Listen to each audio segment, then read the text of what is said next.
When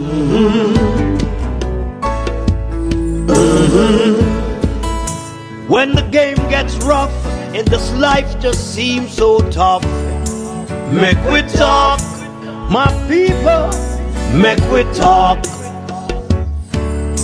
When this town becomes an ugly place, don't let it erase the smile from your face. Make we talk, people, make we talk.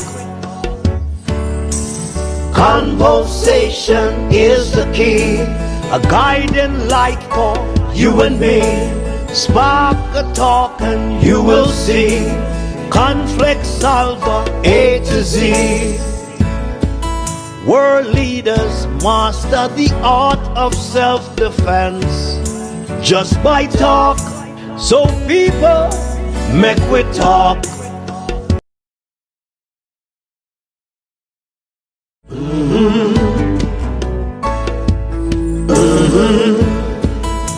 When the game gets rough and this life just seems so tough, make we talk, my people, make we talk. When this town becomes an ugly place, don't let it erase the smile from your face. Make we talk, people, make we talk. Conversation is the key, a guiding light for you and me. Spark a talk and you will see. Conflict solver A to Z. World leaders master the art of self-defense just by talk. So people, make we talk. Hey, we're living in a world that on. Good morning, wherever you're listening, watching from around the world on the Eastern Caribbean. Welcome to a special edition of the Make We Talk program. So many things happening around the world as we speak. So many things happening around the world as we speak. But let us stand firm and believe that we serve an awesome God. And no matter what may happen, we will always be a servant of the true and living God. I want to say good morning to everyone who's just joined us. Good morning to all our friends and family on TikTok. Remember to like the live feed on the YouTube channel. For those who are on TikTok, tap the screen, like up the feed. You can also send us whatever you can on TikTok, money, gun, and flowers, and so forth. For those who are just joining us from around the world on the Eastern Caribbean, good morning, good night, wherever you are. It is snowing in Florida. Wow, wherever you're in Florida, we're getting snow. I saw a video, I don't know if it's true, that in Portland, Jamaica, in the hills of Portland, a lot of people is crying out that it's snowing up there, that they're cold. I don't know if that is true, but who knows? Who knows? You know, as we come on here, we're going to speak about bad roads. Apparently, there was a clash in the Parliament of Jamaica yesterday with both the Prime Minister and the opposition leader. The Prime Minister is blaming climate change for the state of Jamaica's road. Opposition leader Mark Golding is telling him he's chatting nonsense, and I believe he's chatting nonsense too. For over the years, Jamaicans have poor road infrastructure.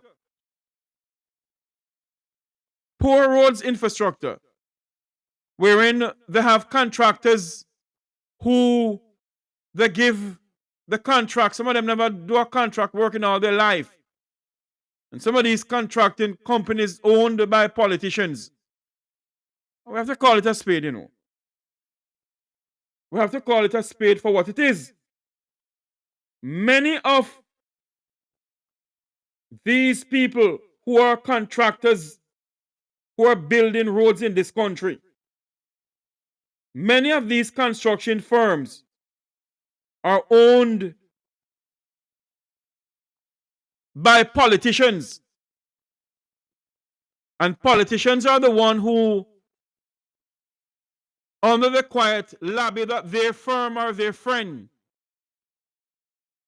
get the contract to build the road. And many of us will say, no, sir, we must stop talk these things, but it's the truth. Jamaica's road are not built as it's supposed to be built. Back in the days, they used to build roads properly. So when we have the Prime Minister blaming, look how long the Norman Manley Boulevard has been built in Westmoreland in Negril. Way before you and I was born. Or born. Anyone want to put it out? Chat some patrol this morning. What happened to the Norman Manley Boulevard? It was constructed properly. So when we have a Prime Minister blaming the deterioration or blaming the way how they build roads in this country and climate change, come on, Prime Minister, do better than that. For far too long, the Jamaican people sit by and allow their tax dollars to go down the drain.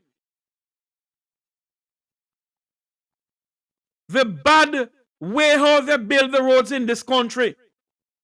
And none of these contractors who are contract to build the roads are ever held accountable. None of these contractors has never held accountable in this country. None of these contractors have ever dragged before the courts of Jamaica for the way how they build the roads in this country. Not one single one of them. Because you know why? Most of those people who go out in the build road never want a truck in all their life, much as a bulldozer and a roller. Because most of them are politically, are party faithfuls. Just like you have some of them who don't know nothing about engineering, who knows nothing about project managers. But they are project managers at the Corner General Hospital.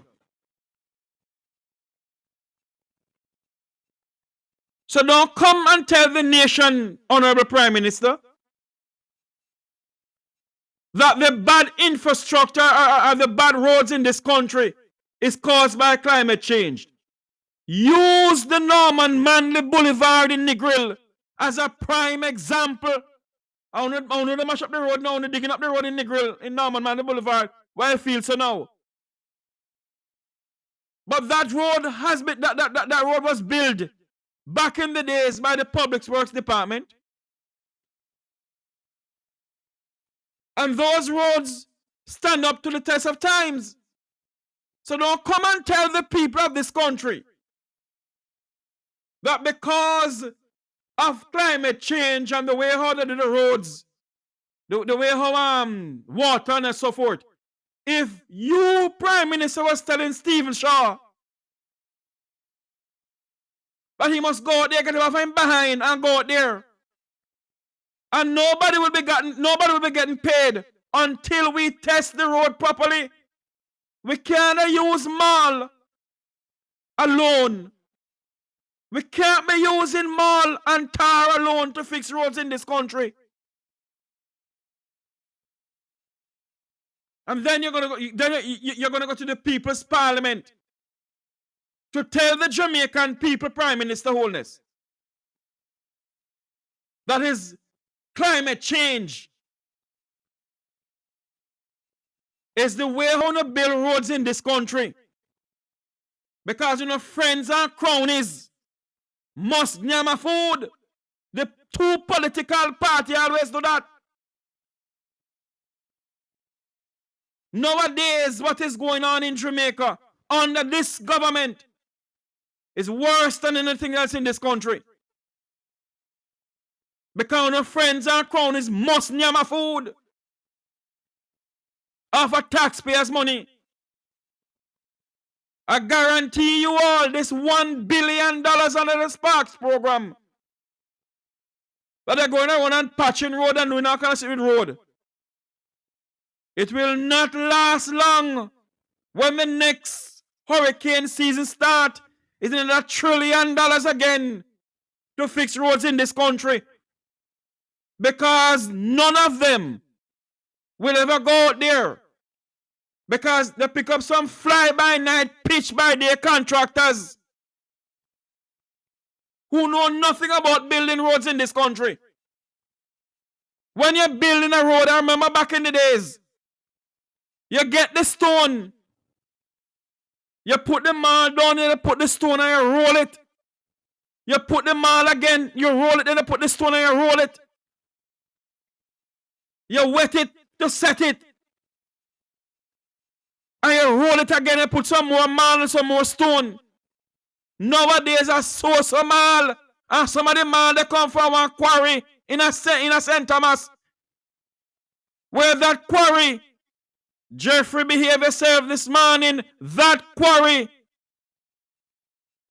the Bureau of Standard don't pass that quarry. And that quarry is politically motivated or politically connected by a certain person in St. Thomas who hold certain positions in St. Thomas Parish Council. That's why the roads in St. Thomas is where the roads in St. Thomas is.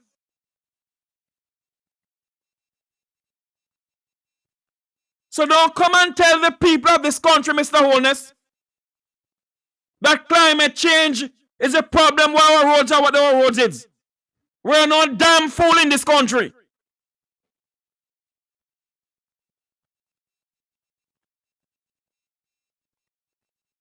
We're no fool.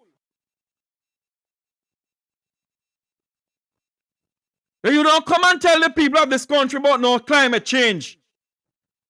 The truth is coming out. Why St. Thomas Road is where St. Thomas Road is because of a certain person in the parish council in St. Thomas who own a quarry. And the quarry was never passed by the Bureau of Standard. That mall quarry.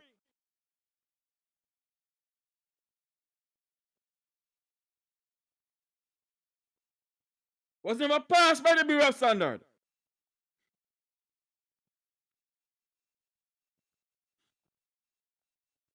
Never. And that political person was given the go-ahead.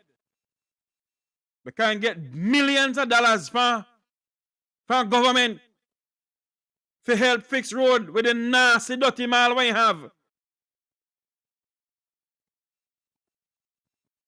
That is what is going on in this country. And then you come to the Parliament of Jamaica telling the Jamaican people about its climate change. And how much millions of dollars?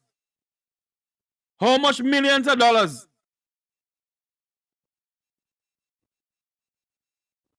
How much millions of dollars is going to need to fix the roads? $1 billion of Spark program money. Apparently there's something going on somewhere in Kingston as we speak. I'm trying to get the update on this. Bear with me, please. I'm going to put a little commercial break on this. There is something going on, I think it's in Tivoli Garden. Hold on for me, please. Remind him, Papa Dad. Dubplate. Get rid of this evil Prime Minister. That jaded mean you must dip in it. But I say to Andrew Holness, you better understand that puts a run wild in a jaded.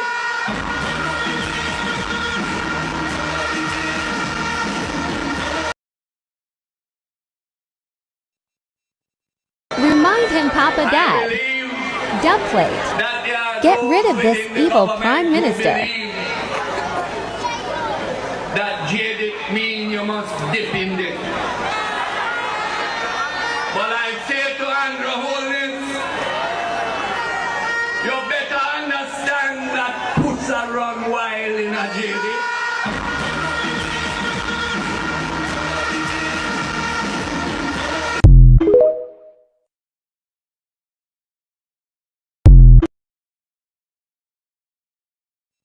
There are some news coming into us. Bear with me, please. Bear with me, please. There is some news coming into us from out of Spanish Town. News coming to us from out of Spanish Town. Bear with me, please. I am trying to get this thing up to show you all. Bear with me, please. Bear with me, please. News coming out of Spanish Town. News coming out of Spanish Town. Bear with me, please. Let me get this video up to show you all. Bear with me. Wherever you're listening, watching from around the world and the Eastern Caribbean, this is the Make We Talk program. As we come live on air, happening now out of Spanish Town. Apparently there's a gun battle going on in Spanish Town. Bear with me, please. I'm trying to get this up to show you all. Remember to like, share, and subscribe. Like, share, and subscribe. There is a gun battle going on in the heart of the old capital of Jamaica in Spanish Town. I am trying to get some video up to show you all. Bear with me, please. Let me get this out of the way here. As I said before, it's just me alone doing this thing here. So bear with me. Trying to get this up and going here. Let me get this to send that you all can see what is going on. It don't look good. Don't look good. One moment for me, please. One moment. Let me get this up to the system here. Okay. Let me go over to here. One moment for me, please. Lord have his mercy. It look like Jamaica under siege this morning. No, I don't want that one. Hold on for me, please.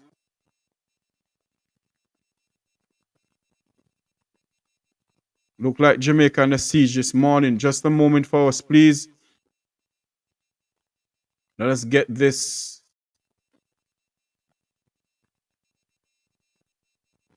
out of the way here.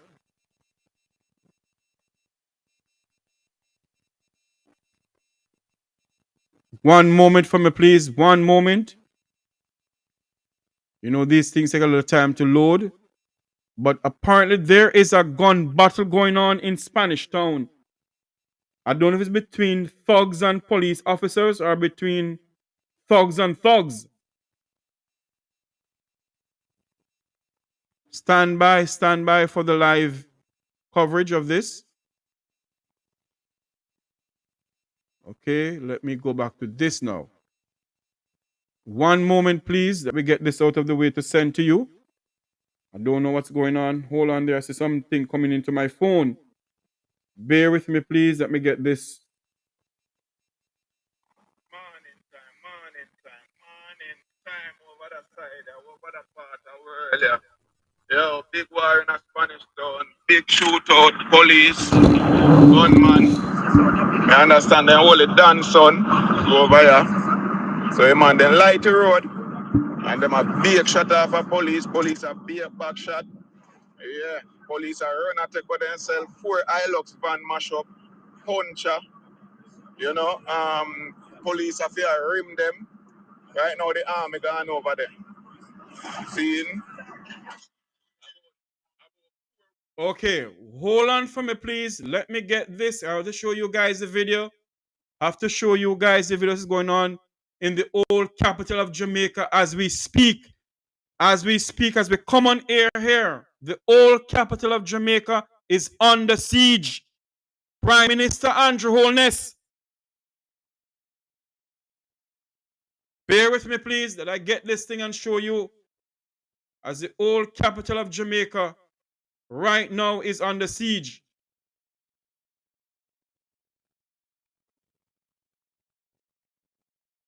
One moment, please.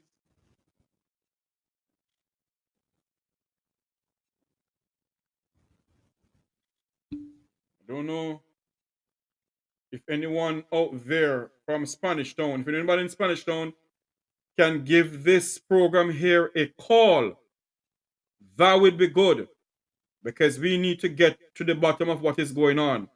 One of my taxi driver I'm in a taxi group, and one of them just sent me this. But let me do this first, though.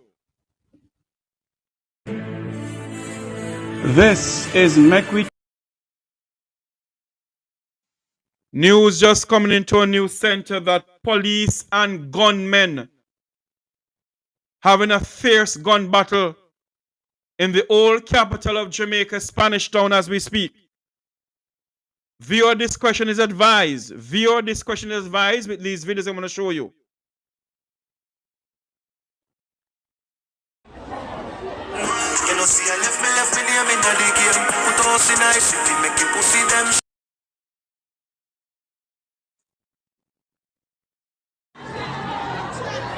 Them a come. Watch them a run. Mama run. Run, mama run. Run, mama run. Man. One moment, there's one I want to show you right here. They literally hear the gunfire. Guns are being fired in the background. Let me try get it up here and show you as I go back on this page here to get it. Hold on there for me. Okay, this one. Hold on there for me. Let me get this one up here and show you guys. As we speak, as we come on air to speak about bad roads in Jamaica, we break away from the bad roads in Jamaica and we go live to an incident going on in the old capital of Jamaica, Spanish Town, where Spanish Town is under siege. Spanish Town is under siege as the old capital is taken over by gunmen. Prime Minister Holness, you promised the Jamaican people that they can see with the windows and door open. What is going on? What is going on? Hold on for me, people. If we get this open up here that you can get to see what is going on.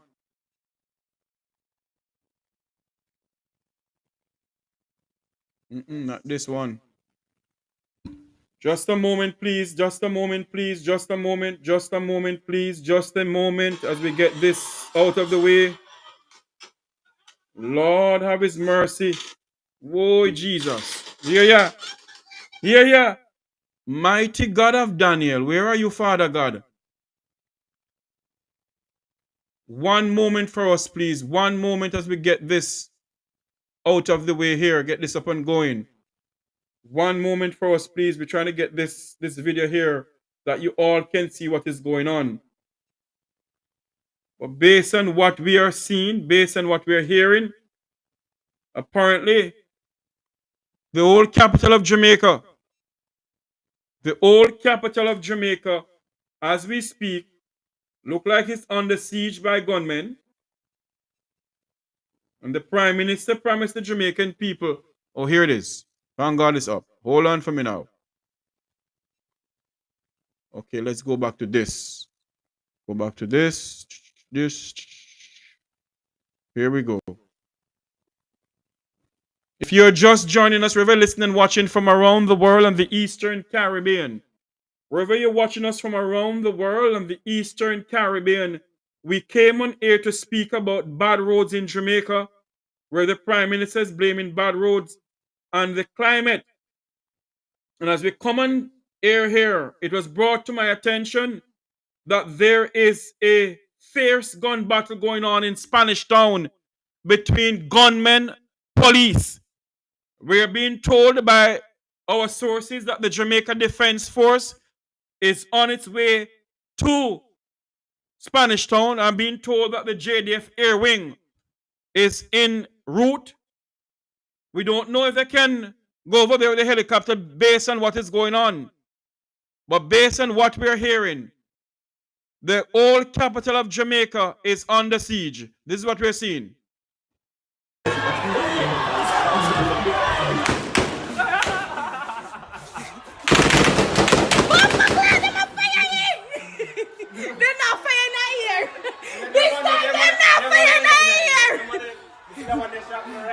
You see that? Bomb! Yes, them are fire for sure.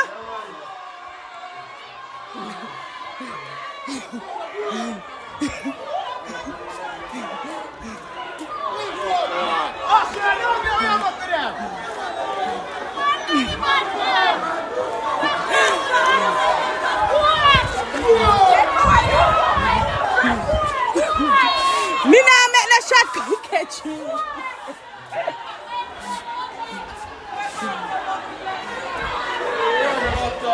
Watch out!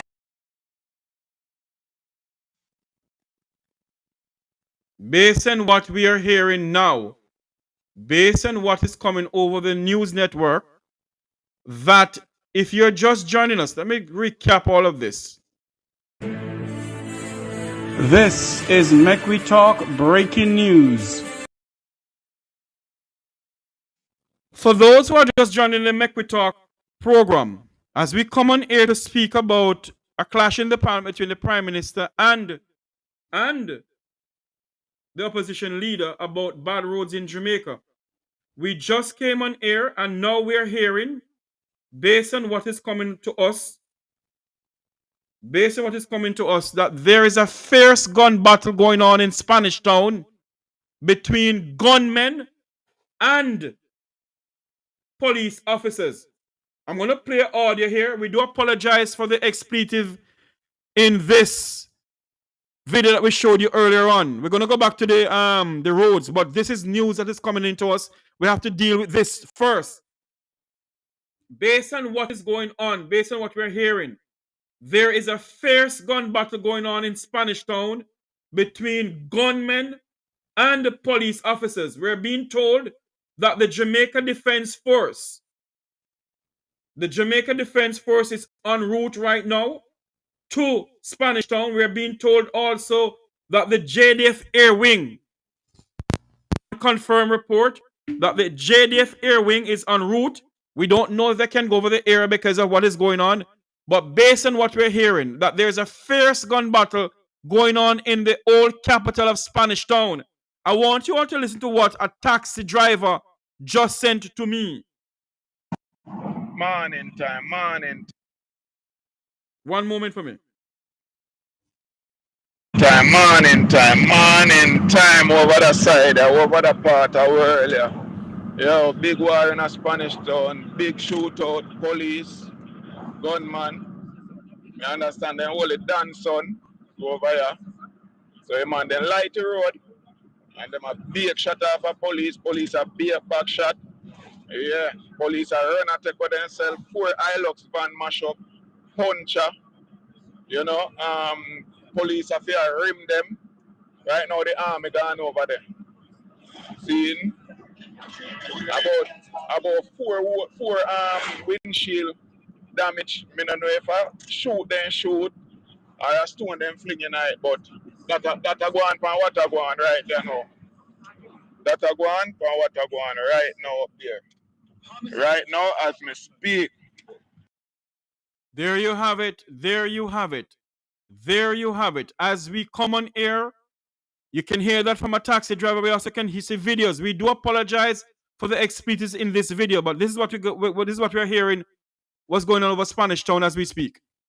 They're not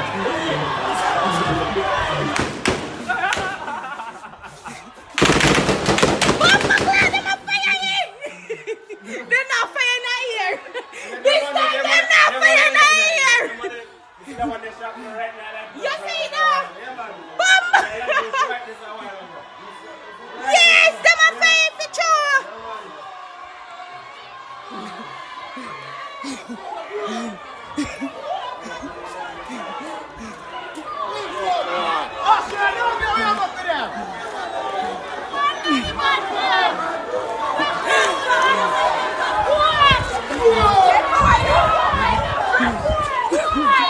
Me nah make no shot come catch you.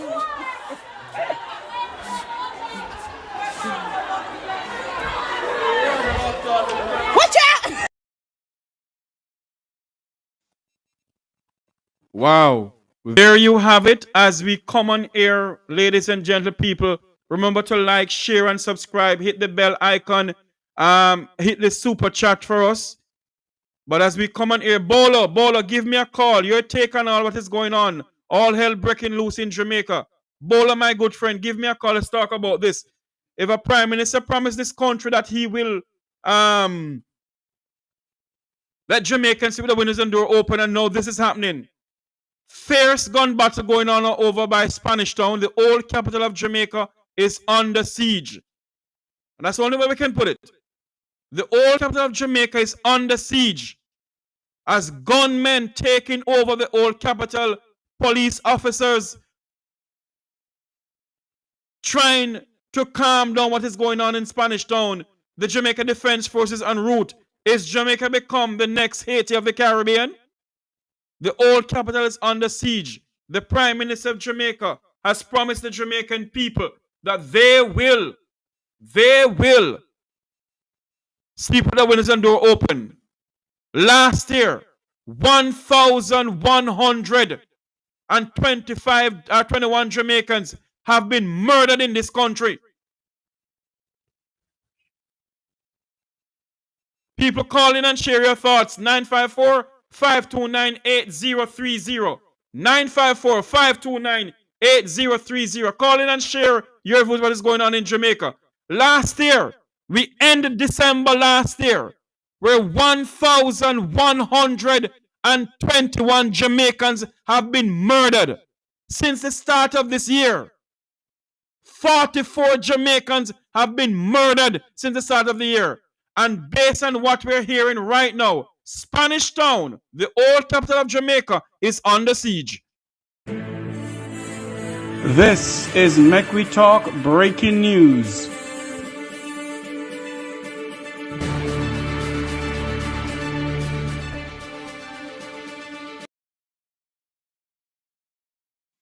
As we come on air, ladies and gentlemen, people, as we come on air, we're hearing from good sources that the old capital of Jamaica is under siege, where gunmen is having a fierce gun battle between the police and the Jamaica Defense Force. Is what we're having. We do apologize to you for the expletive, and we do apologize. Viewer discretion is advised.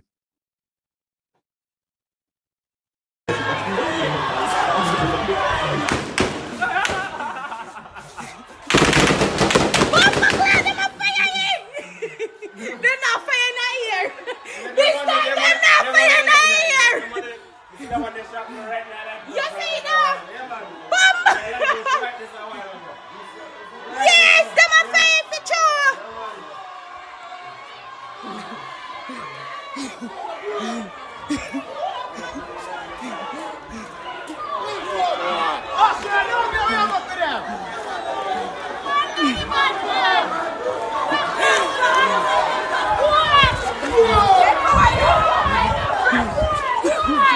Me now make the shot go catch you.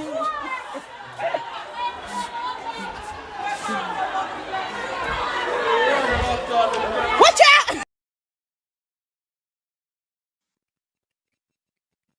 Well, tell me what catching. Hold on. I have a good friend of mine on air with me. What's going on over Spanish Town, my friend? As a little thing that's going on over Spanish Town. Tell us what is going on. You have an idea?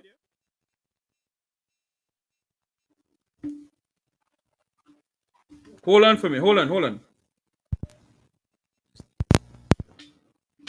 Okay, go ahead. My friend?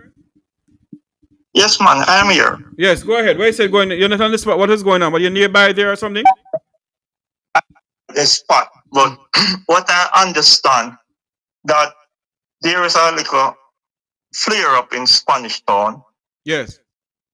Because the police suspect some big man over here, son, what them call it, Dan son. Mm-hmm. So the police must have taken him into custody.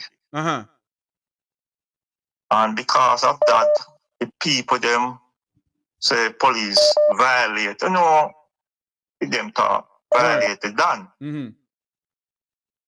So it's a shooting out over here in Taspen. You know where's Taspen? Isn't Taspen behind near to the courthouse? No, Taspen is like you're going back to the highway. Bypass. Yeah, the bypass. When you drive through like near to the Marcus district, going back Wellington Street, going back to Olava roundabout. Okay. But let me ask you a question, my good friend. Do you have any idea if if police has blocked off that area, and because based on the videos that I'm getting from one of the taxi group, that people are running towards the gunshot. Yes, because that is people them want live there when in a certain era when people hear gunshot, them don't run from a gunshot, them run into the gunshot.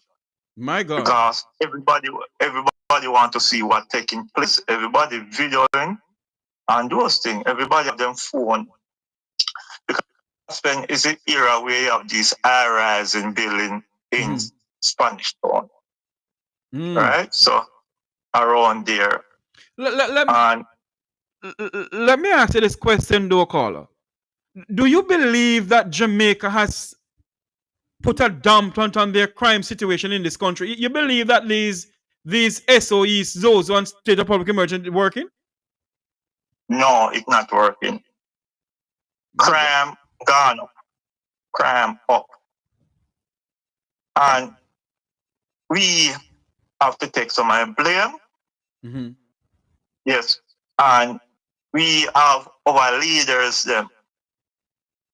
And a good book say, a good story book, a Bible say, if a stream is dirty, you're going to find everything dirty. Exactly. Right? And get out of hand because of several reasons. Yes. Crime pays. That is number one. If you think about the government focus on the traffic. Them don't focus on crime. Every corner you go, you see a police have a ticket book ready to write up the PPV sector because it's money making things. Every quarter mile you pass, you see a police with a spot check. It's just a PPV sector them harassing. And I see a police stop a car and the only person him harass is the driver. Him don't care if gunman in a vehicle, them don't care nothing. You understand?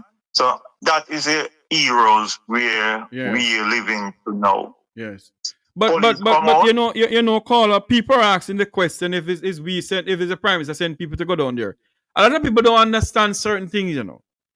And that is why sometimes when you come on air, even if you correct these people, the thing is this: the prime minister, the buck stop with the prime minister of any country. If there's a mass shooting, don't you see the president of the United States come and give a comment on it? If there's a shooting going on in a old capital, you don't hear nothing. Right now, the prime minister is supposed to be speaking at a health fair, and I'm pretty much sure not hearing from the prime minister. Are we gonna continue having thugs taking over this country? Go ahead for me, sir. And the person who's supposed to second the prime minister is the Minister of Security. Minister of National Security. Yeah, and the both of them come like them sleeping. Because anything happen in the country is the prime minister. See, a lot of things sometimes.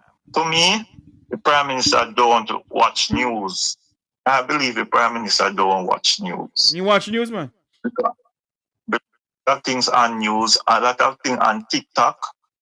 Social media is so big now where a lot of things you can't see in it. But the crime rate is so, I don't know, get out of hand. My God. All right, the prime minister tell us. The prime minister tell us that when you win, you can't sleep with the door open. I don't know if you see one scheme in Spanish Town near to where near to in a Spanish Town. Yes. And China have a billion scheme and people get the scheme. And a lady go inside the scheme and fix up her house, put on grill, put on everything on it. And a few days when she come back, it grill everything. Grill, window, door, everything in her house. The toilet bowl, everything in her house, God. I saw it. That should show you that several, the level of several house over there. Take over. Oh God. All right, my friend. I'm gonna call if anything else to get some more update from you if you know anything. I know you're not in the area, but you know you can speak more about it because you're traveling that area. Thank you for calling in, my friend. Yes, ma'am. Okay, thanks. Thanks much.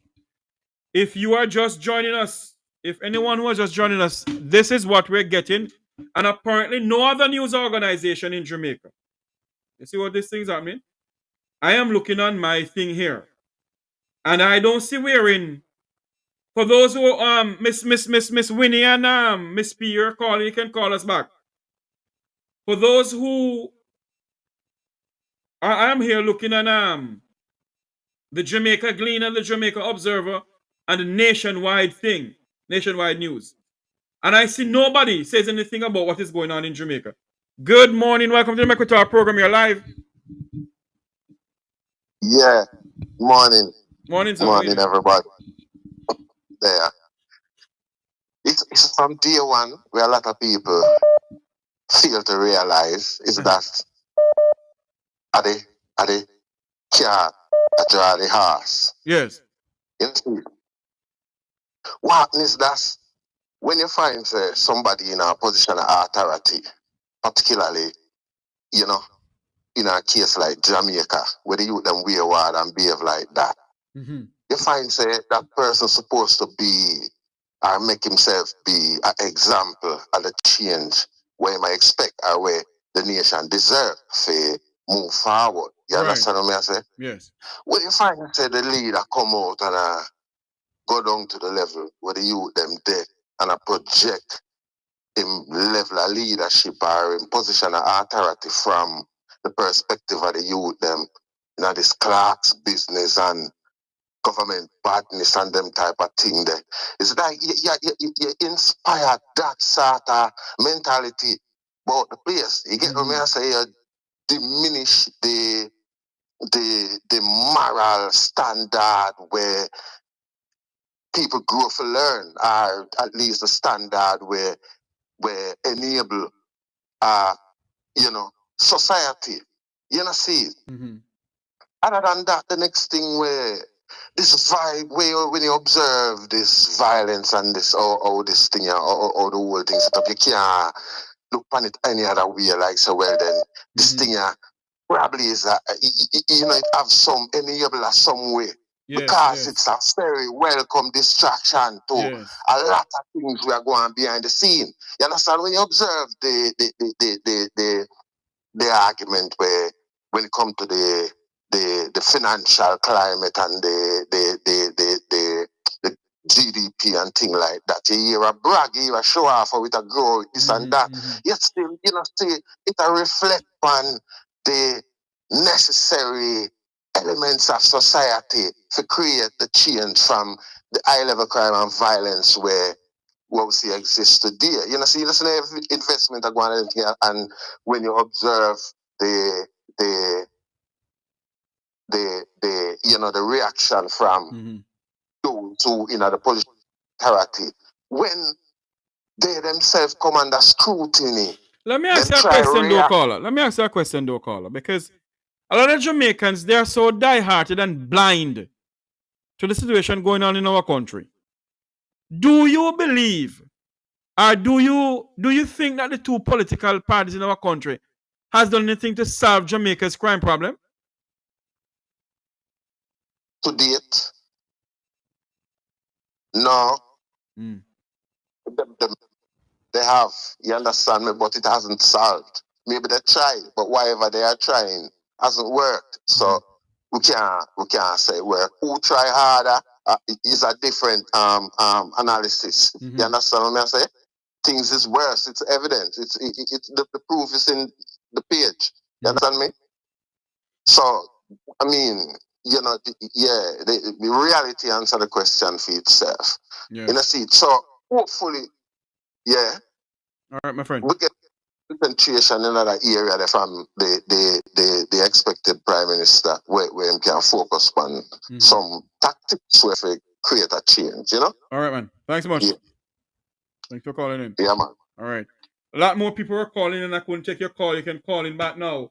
954. You can call via WhatsApp too. 954-529-8030.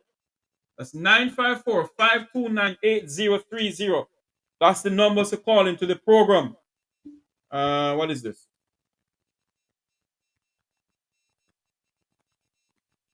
Okay, hold on there for me. I think I get Miss Winnie. One moment, Miss Winnie. One moment, please. Good morning. Welcome to the Equator program. You're live. Hello? Yes, Miss Winnie. Hold on there. What's going on here? This thing went in and out. Yes, Miss Winnie. Go ahead. Now, if the Prime Minister and the gentleman that called the Minister of Security did care about Jamaica, instead of harassing the taxi driver, they could try and have people dressed like, tramps and things to know what is going on in the country. You understand? Because let me give you an example of what's happening. In the UK, when there is anything like crime going on too much, they send out people dressed like Trump, sleep on the road to know what is going on. But they don't care. They do not care. If they did care, Jamaica wouldn't be in this state. I've been to Jamaica and been in Spanish Town at the market because I born at number 2 Manchester Lane in Spanish Town. And I went there and start shooting and running. I have to lay down in the market floor. I was with my cousin. I was so frightened. I was so frightened. I couldn't even get up. They do not care. You got to care about the people. The people that you go through in, you should care about them, whether they're PM or what. Miss Winnie, But I have they a next. only care about. Go ahead, Miss Winnie. Yeah, go ahead. You have to have a minute more leave. Care about their friends that nothing happened to them. They don't care about the little man. Yes. If you're going out to take out a done man's son, you should have the army out there with you. Now the police are running. No. Hold on for me, Miss Winnie. What I'm hearing is this: that the police arrested Don's son, and it looked like the people them take to the streets, and then the gunmen they start. Yeah, that's what I'm saying. But you cannot go for a done man's son or arrest a done man's son. Miss Winnie, you and I wasn't there how it happened, you know. What we were told that the Don man's son is in custody, and the residents of the area start lighting the road and take to the streets. So the gunmen then start fire shot. Oh Lord. Okay. Well, I'm telling you, I am from Spanish Town. I born in Spanish Town. Yes. And I know what it is like, because when I go home now, I don't go to Spanish Town. Do you know I've been to Jamaica 5 times and never went back to Spanish Town? I'm afraid. Yes. Jamaica getting, it's all right with certain area you can go, no violence, but certain area. Yes, Miss Winnie, I have a next call coming in, Miss Winnie. Okay. The phone run off the hook. Thank you very much for calling in. Okay. Good morning. Welcome to the Equator Talk program. You're live. Yes, good morning. I heard one of your callers said that, the people or the citizens should take some of the blame for the current state of affairs in Jamaica. And I disagree with him, because in fact, we the people are victims of political corruption. And that is the result that is happening in Spanish Town now. Because everything is leading from the top. I can't blame myself as a citizen, no. Because what I've seen in Jamaica is a constant embezzlement of the public purse. And that kind of behavior has severe consequences in any country, because the resources the resources that should be used in education, health, and other fields, they are being siphoned off. So you're going to have a lot of crime and violence. I have a call coming in from the Turks. I don't know if it's the Jamaica's former commissioner of police calling us, Fitz Bailey. Call me back, call. I'm going to take this call here. Okay. Hello, good. Oh, Lord. The Turks Island, call us back.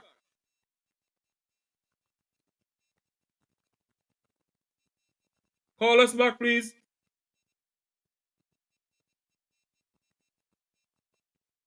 The numbers are 954-529-8030. It's also a WhatsApp number. If you're just joining us based on what we... Oh, here it is. A pleasant good afternoon or good morning. Welcome to Make Talk program. You're live.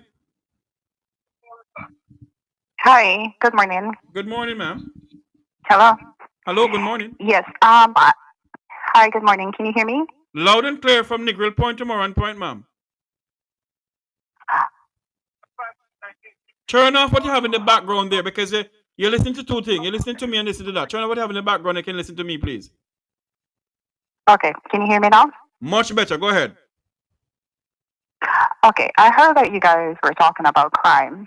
And from what I have saw published, wasn't the crime rate lower this year? Didn't the crime rate drop? Hold on a minute for me, please. Where are you calling from, may I ask? The Turks and Caicos. Okay. That's what they're saying, ma'am. But the true figures have never been given out. Okay, so these same numbers before, I always used to study the numbers. We never had any problem with the numbers before when they were high. Why now that the numbers are published and they're low, we're having a problem with it? Those are not the true figure. Those aren't the true numbers, my dear. 1,121 Jamaicans have been murdered from January 24 to December 2024. The start of the year, 44 Jamaicans have been murdered. Okay. Another thing. How is it that some of these people in the public are aware of these crimes? Are they the persons committing these crimes? Something is just off here. And another thing that I saw... I don't understand what you mean. How do people in the public do what? Okay, these people who are questioning these numbers, why are they questioning? Are they the one committing the crime? So you're saying to me, I am questioning it.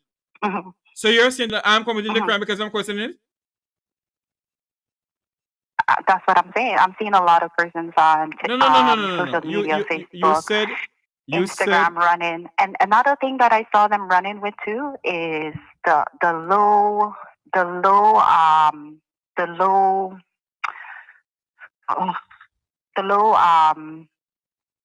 what you call it?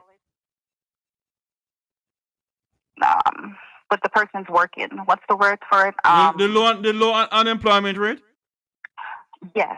All the numbers that are put out, I noticed that they're questioning it. And another thing before... Hold on there for me, ma'am. Hold on. I have a flight Hold ticket. on for me, please, ma'am. You cannot come in here and say something and I don't rebut it or I don't say anything about it. Yes. The Prime Minister is saying that Jamaica has low unemployment rate. What they're doing, the young men who are on the street corner wiping rinse cream and digging out their hand, they're saying that they are working. The people who go to church, hold on for me, ma'am. Hold on, I allow you to speak, ma'am. Allow me to speak to, please, ma'am. Okay, go ahead. How on earth, when you look at 12 o'clock midday, every single day you look at 12 o'clock midday, churches from Moran Point to Negril Point having church service. And you're saying to me that those people get the time off to go to church? When you have young people calling my program asking for jobs, when you have young people calling Mr. Rattigan program, Wayne Lonesome program and Andre Sims program asking for jobs, they don't have any jobs. Okay, so you're saying that all the numbers that are put out right now by the government, the low employment rate, the Are you a Jamaican living in the Turks Island? Yes. Okay. And also another thing, why when the numbers were high, you guys didn't question it? We have been, that the hello, numbers got low, we have been you questioning guys everything. question it. Do you listen to this program, ma'am? Sometimes. Oh, okay. Okay, and I have another thing. I was watching the PNP conference, not conference, but they had a meeting in St. Anne.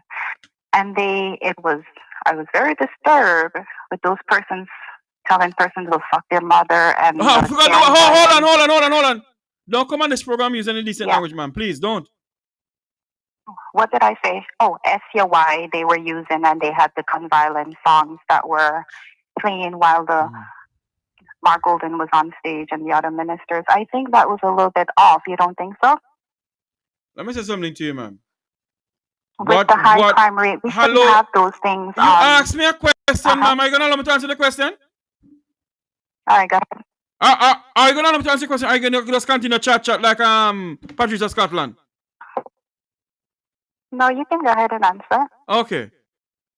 You asked me a question about the People's National Party meeting they have in St. Anne's a couple of evenings ago. Yeah. Whatever they put on the platform, whoever they put on the platform. So let me ask a question. I'm gonna answer the question now. So you never listen to any of the speakers who present themselves and who speak about what is going on and so forth. All you can come here and talk about is what Popcorn or whoever say. Whatever the person said about go ask your mother, it's wrong. Don't get me wrong, it is wrong. Yeah. But based on what you're saying to me, allow me to speak, ma'am. Based on what you're saying to me, based on what you're saying to me, that none of the speakers them who speak, does not make sense to you. Only what Popcorn say.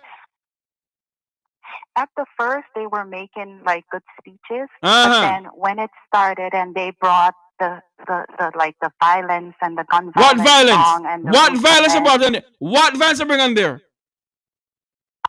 If you go back and watch. No. You tell me.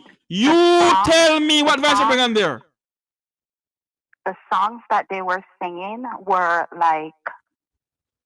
They were referring to like gunfighting. If you go back and listen to it. What gunfight they were referring to? When the songs that they were playing were like the gangster song. I wasn't expecting to hear that at a rally, especially with the minister, the opposition leader there on the stage. What minister was there? Clayton Campbell, I was there, and Mark Golden was there. Oh, so they're ministers. You have the opposition leader, and then you have Clayton Campbell. They were on stage. So I was a little bit disappointed. Did you hear when Popcorn apologized about the S word? Yeah. Yes, I heard the apology. Okay, have a good day, ma'am. After that, chatting nonsense in my ears.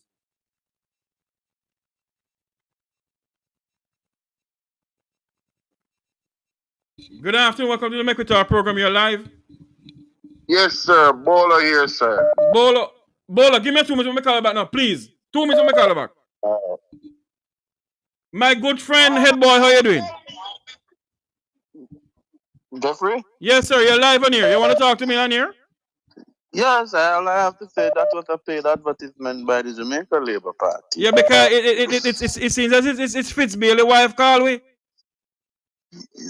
Oh well, that was a paid advertisement by the Jamaica Labour Party. I just gonna ask you if you can give me some of the money. What money? Nobody can buy me out now pay me, you know. No, I'm just troubling you. No, man. But it's obvious that the lady is crazy. What nonsense this lady coming with? Yeah? Chatting but you see what? No, it's gonna get worse. I can tell you it's gonna get worse because the monies are being shelled out now to pay people across the length and breadth of the diaspora to call in on programs that they feel typically would be critical of them. So just know that money start to be paid. Yeah? Can't buy me. Remember now? No, I'm not saying you're bad, Jeffrey. I'm referring to people who will call in. Yeah? I'm referring to people who will call into these programs. So it's gonna get even worse. You think it's gonna get better? It's just declaration of diets because when the lady spoke about the numbers for the unemployment, how could you include people wiping windscreen? Right? A man who get a job 1 day and 2 days out of the week, you include him in the numbers. But that's not really what I'm calling about. I'm calling about the roads. Yeah? And I want to commend Prime Minister in waiting Golden for how he dealt with Mr. Holness yesterday. Right? Hold on there for me. Hold on there for me. I haven't even touched on that as yet, head boy, because I have some videos to show. What happened, Okay. So, what happened? What so happened? What happened? You let see? me not What let me happened? not preempt you then. Let me No. speak to what you have spoken to so far. Right, then. because what happened? The whole thing in Spanish Town had sidetrack everything. Because there's a mass shooting going on in Spanish Town right now. Go ahead. You must go call Babs Green and ask her why she can't control her constituency. Yeah? Let me Tarspen was built for one purpose and one purpose only. To secure votes for the Jamaica Labour Party. Yeah? Make no joke about it. Yeah? And remember, a certain person's name was mentioned in incidences, even supporting gunmen in the very same constituency, in the same era that we now have the uproar. Right? So, quite frankly, if the JLP supporters were taking on the state, this would not be the first time. Typically took on the state in 2010. Didn't them tell you they would die for the dose? Yeah? So, when you talk about crime management and you ask who managed crime, the numbers are there to show. During 2012 to 2016, 15 actually, Jamaica's crime numbers were down. We had murders below the 1400. Well, remember the highest for when Peter Bunting and Portia Simpson Miller presided over the Ministry of National, the highest they had was 1100. That was the highest in 1 year. Yeah? Andrew Holness's lowest, which is 1200, is what was Portia's highest. So if you're talking about management, why are we the way that we are now? Because they have taken crime, they have taken this hard approach to fighting crime, which is not working. Yeah? So the state of emergencies have not worked because people don't even afraid of soldier and police no more, because them see them so often. Yeah? Yes. That's one. And they have no respect. Not been They have no respect for the JDF anymore. Exactly. There have not been any investment in the community apparatus, which is to look at community policing, right? Which is to look at what we call proximity policing, and also to treat crime as a public health matter. Hold on there for a minute, boy. If I send you a link, can you come on to the link? Because the phone ringing No, off I the hook. don't want to come on because I'm going to move, Jeffrey. I'm going to move. You know me. I'm just hitting and running. Okay, okay. Right. So I'm saying to you quite frankly that what the issue with this crime is that people need not to play a blame game. Nobody's blaming anybody for crime. Yeah? It's not supposed to be a thing that you kick as a football. But when you have an administration that is hiding the numbers, yes, and they were caught with virtually with their pants down hiding the numbers, then what can you do? What else can you say? But head boy, we must ask a lady from the Turks Island. I wonder if Fitzbailey doing a good job over there. Because he's now commissioner of police. He couldn't solve Jamaica's crime problem. He couldn't tell us how many people they have on the books, or how many crime that have been solved, how many cases is still on the books. Until now, nobody hear what's going on with Donald Lee Donaldson's case. Nobody know what happened to that young lady who went missing without a trace from the University of the West Indies. And yet he's in the Turks Island. We are yet to know what happened in the Melissa Silvera case. There you go. Fitzbailey peddled some information that we are now being told that is not necessarily true because the matter is going through court. I can't talk. Yeah? You realize Fitzbailey run gone to Turks and Caicos because almost every case. Remember what happened to the pastor man who claim hang himself with the hanger of Dung Spur Tree. So imagine this man is now leading to, and I must say to the administration in Turks and Caicos that you guys are some real banana republic. Because if you would pick up the worst of the worst, to scrape the bottom of the barrel, yeah, and to take him and make him commissioner, they're far way more. But that's why they gave him the post, That's why they promoted him the way they promoted him. Yeah? Remember the man jumped from SSP to ACP to DCP in no time, Yes. Yeah? Yes. He jumped all the ranks because he was a send-out boy for the Jamaica Labour Party. And I will say so with no water in my mouth. The man was a send-out boy for Andrew Holness. Head boy, we have to not stop it this because the phone ringing off the hook. But anyway, brother, all I can say, 1 second, Jeffrey, man. I'm sure the callers and your listeners, they will always extend a certain privilege to me. Oh, yeah, man. Go ahead, man. Go ahead. Right? I am saying to us in relation to this matter, we cannot for 1 minute, think that this thing is going to be the way it is. It's not going to be the way it is. And the reason why crime cannot resolve itself, when you have, for example, like what happened in St. Mary the other day, with a mayor being chopped, yeah? And allegedly, he checked himself out of the hospital. We're not told, it's now being reported that somebody else was injured. And the police is covering the matter. So how can crime resolve? There's two laws for those who are, one for the rich, one for the poor. Yeah? Yes. When you have an airport in St. Mary that is being used as a drug mule hub, yeah, by prominent individuals in the parish, how can crime be resolved? When you have those who have been elected to serve the state are the ones who are party to crime, how could you resolve that? Yeah? But all I could say to the lady from Turks who called, right? All I can say to her, Miss, you're a very solid waste of time. I'm going to leave it, Jeffrey. Head boy, thank you very much for coming on. Later, my friend. All right, man. Cool. A very solid waste of time. The number to call in is 954-529.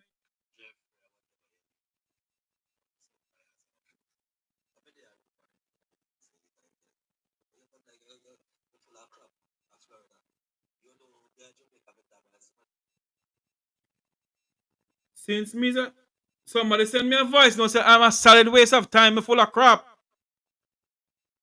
Miss P, good afternoon. Welcome to the program. Good morning.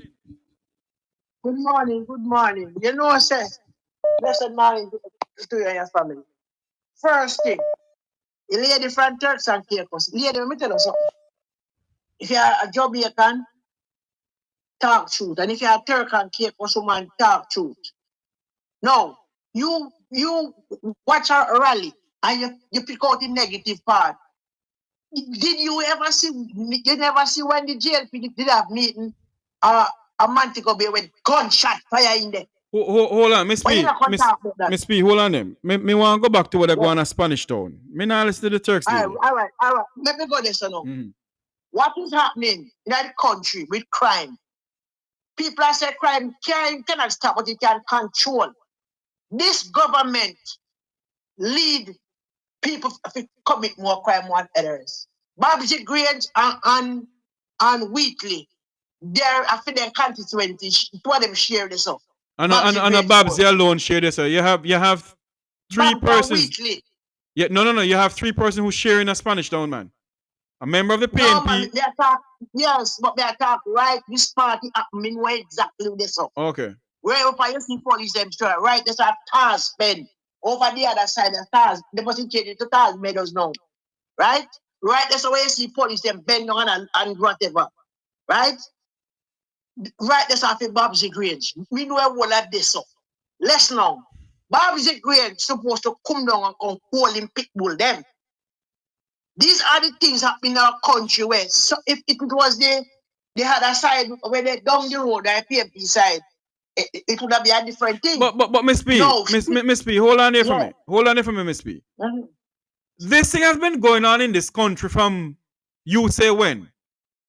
Where the two political parties are involved in this Danmanism. And because involved in Danmanism, the crime in our country has got out of whack. That is it. But there's a but, because we are reasoning, you know. That happened long time because of some other things. But no, the society has forced more people to go to crime. Because if a man touch me with murder, yes. But the robbery and the danmanship is more privileged. You remember back then when you were a boy, young boy, I grew up.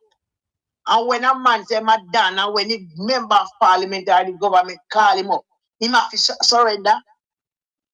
And then and if him pass in place too much, then get him out. But what's happening in Jamaica now, they designed to keep the people them poor, dunce, and needy. So them have them as a football to kick them anywhere they feel like. And when these things happen, we are about a Spanish town, you know, we are gonna get here so. But whatever happened, the member of parliament supposed to could have go in there and say, guess what?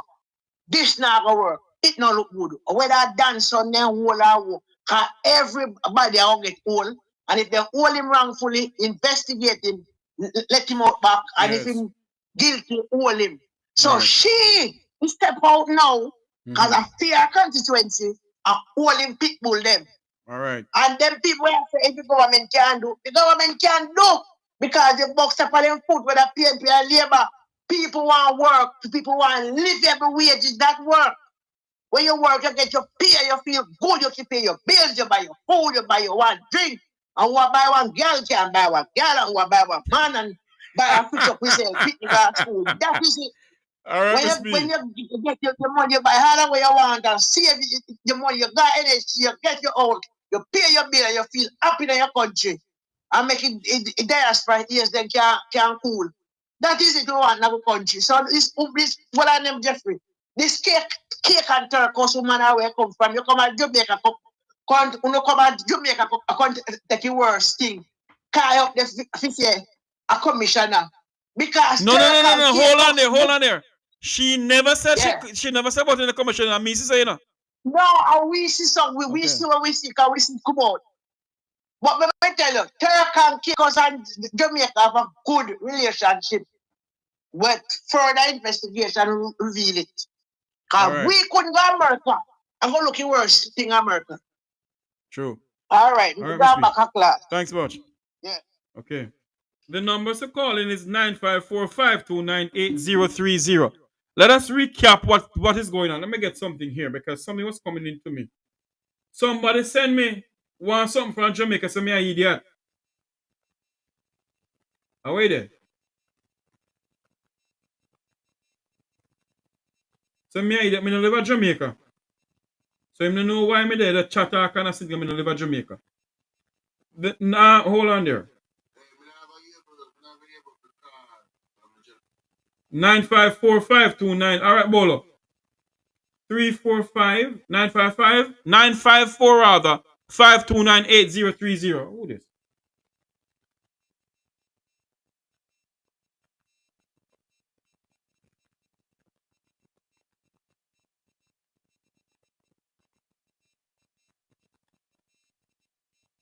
Nine 545298030.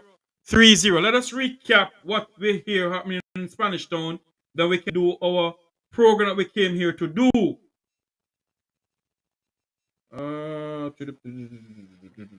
Here we go. 954-529-8030. Okay.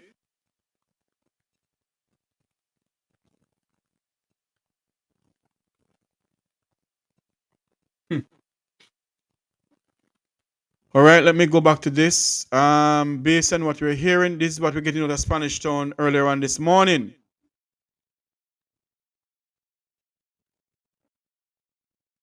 They're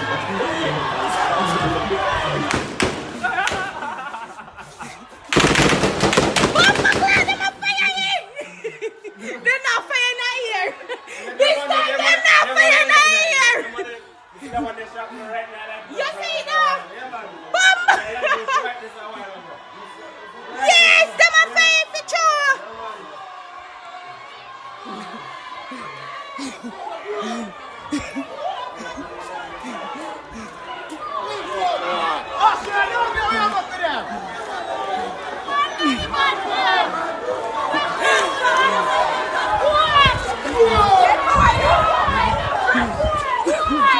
Me now make the shot go catch you.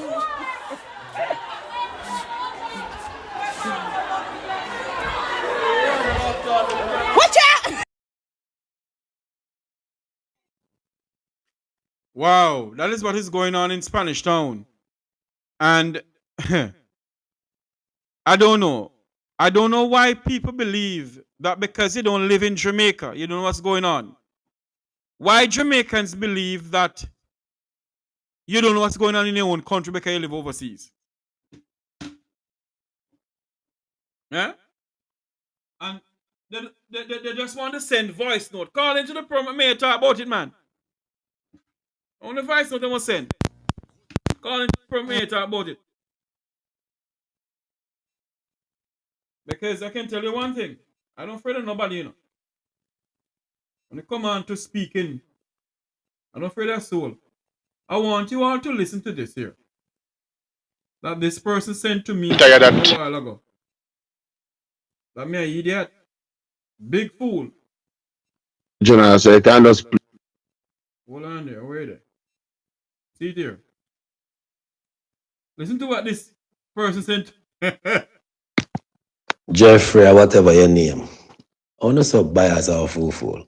Come here, I look on the thing and me think say you're intelligent man, you know. But you come like you're full of crap of Florida. You don't dare Jamaica to talk, and somebody talk, you just get upset. But me get to understand, you're just a darted PNP. You don't have nothing to good said about labor right. But I don't worry yourself, man. One cut off everybody you want cut off and did what you want, did what you did. Cause it's your show. That's the only thing about it. Yeah, man. You're an asshole, man. I tell you that. You don't have much sense and know to talk to people. Very, very, very disturbing to see a big man like you act like that. But what you expect? You're a PNP. You know better. Man, go up and cuss up over a bad word with artists for a conference and you make it look like the girl that talk foolishness from Turks. The woman is talking right. Never you see a platform, you see somebody go up there. There's no decorum from that prime minister, that man from England when I want to win. I want to think can do better than Andrew Jones. You're full of crap, man. The person who sent me that voice note, why not call in? Since me full of crap and you know about everything. And me a PNP. Huh? Me a PNP, me not Jamaican, because Jamaica not come first for you know. I want the party come first. I am telling you what I heard. I didn't hear any bad word cuss on the stage.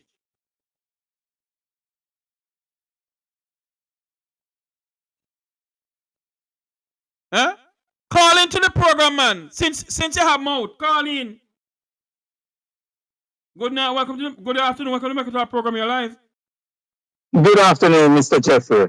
Yes, sir. You know when I listened to that voice note a while ago, honestly, I'm wondering if some of these people have real sense, to be honest with you, because how those is it that they are brainwashed or something? Here the last part the man said. The man said your prime minister from England. So have you not looked into no, honestly, him so stupid because here he is now. Caller, you know why? When they have people like nothing to say. Hold on there for me, sir. You hearing me? Yeah. When they have people like a Everett Warmington and a Juliet Cuthbert Flynn, two educated idiots, and I want to apologize to nobody. Everett Warmington and Juliet Cuthbert Flynn, they are not fit to sit in the Parliament of Jamaica. And when you have Everett Warmington, who is going to speak about a Jamaican citizen like that, and the people who vote for them do no investigation to know if a lie they're telling or not. And when you come on here to speak about these things, they take you on. The country not come Okay, what I'm going to say to you, you see, each time I hear them talk about this narrative that Mark Golden, I really have to laugh to myself now, to be honest with you, because here is this narrative.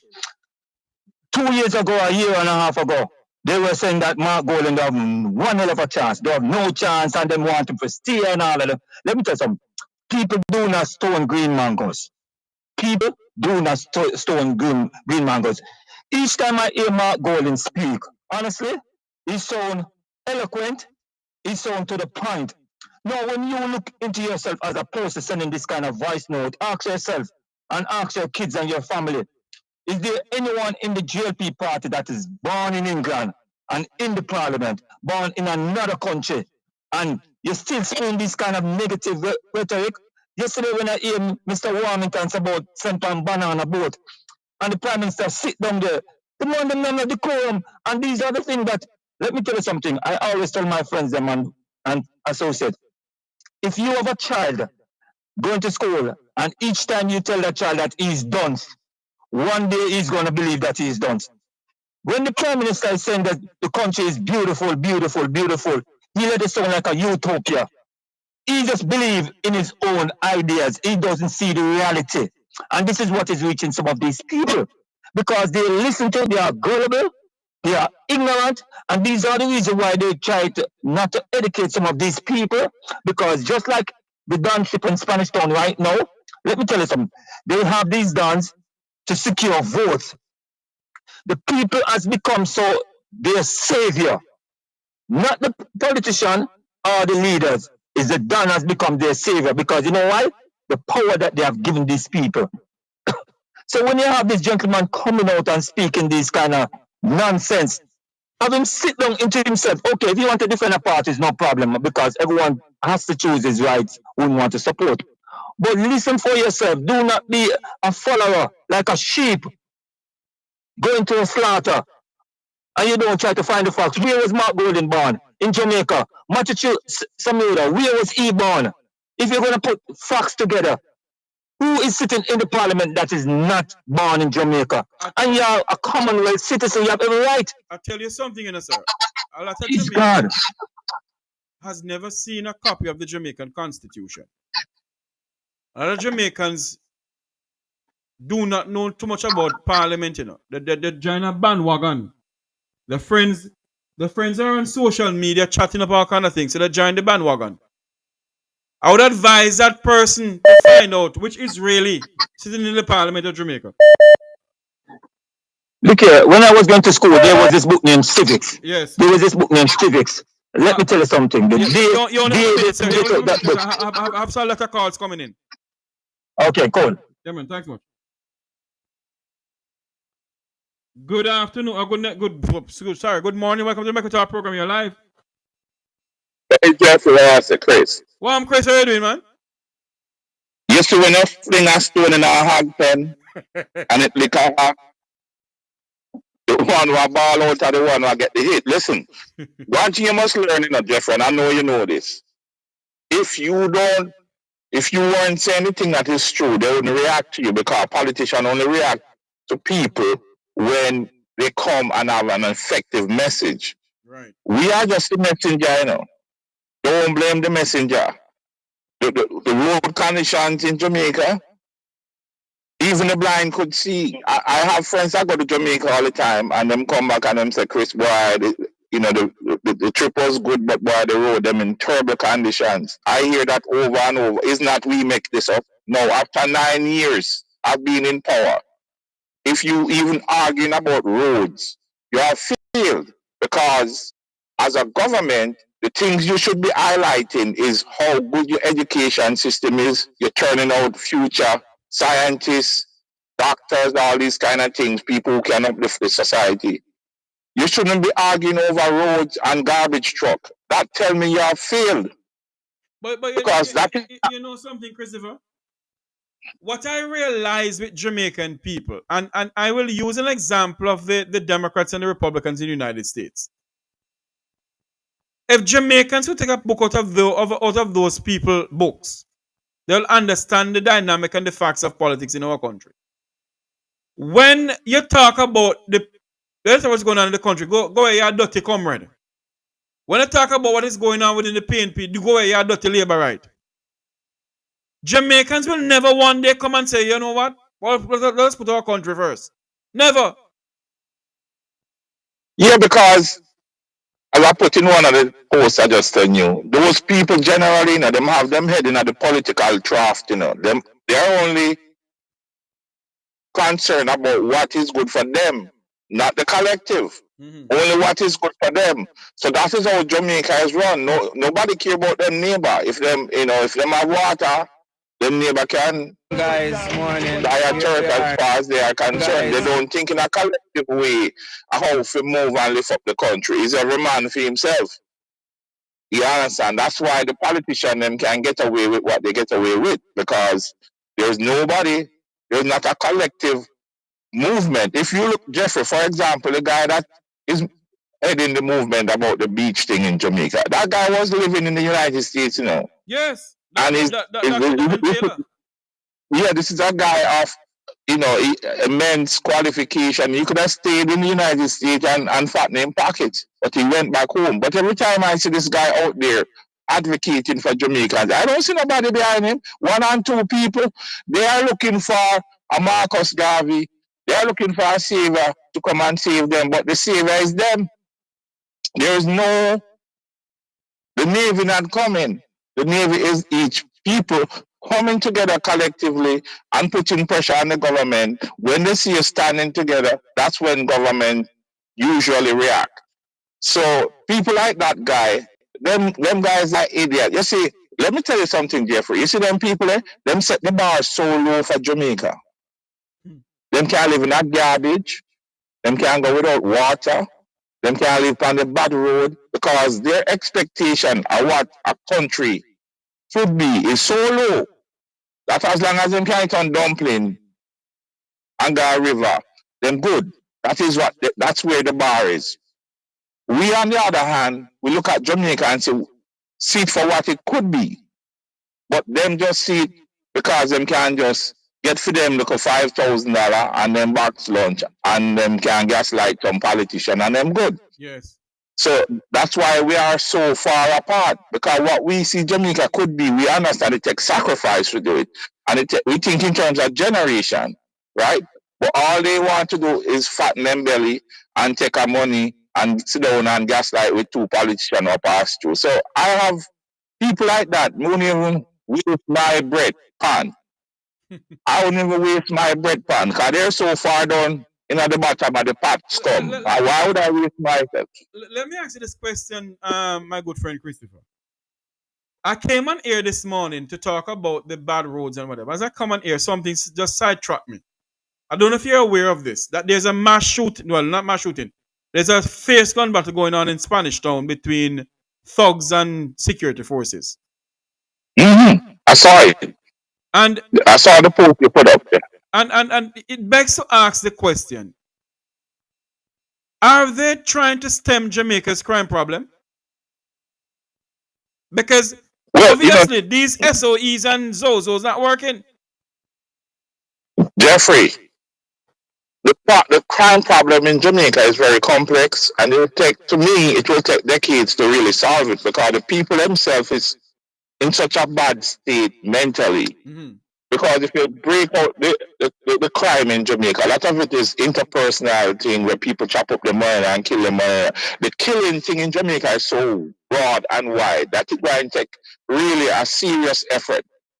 And then the politician will come and tell you, I've been watching Jamaican politics for years, and every time a government win, them trot out a security minister or a commissioner of police, and them tell you, the guys go and bring down crime.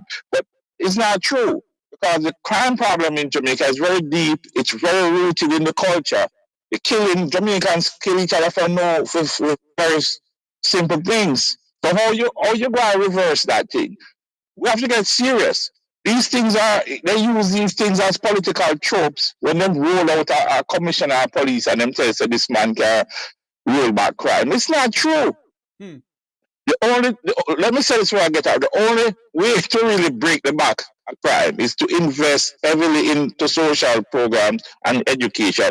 Or you do like what the guy do in El Salvador, which is round up people en masse and put them in prison, and some people might be innocent, but then you can't. That's what the guy did in El Salvador. He broke the back of murder and chaos by rounding up 80,000 people and put them in prison. No. Mm-hmm. I don't know if Jamaica will put up with that. But those are the two options you have. One, going to take a couple decades to slowly move the thing back by investing in the people, investing in education. Or you can use the hammer where you come and you smash the thing like the guy in El Salvador. That is what the choice we have. But no commissioner of police going to get down the murder rate in Jamaica to a significant level. Okay? Even if you shoot half of the young people in Jamaica, the hopelessness will generate another set that will come and create chaos. That is what I have to say, Jeffrey. And I'm going to get off and listen to your program. Thank you very much for calling in, Chris. Thank you so much.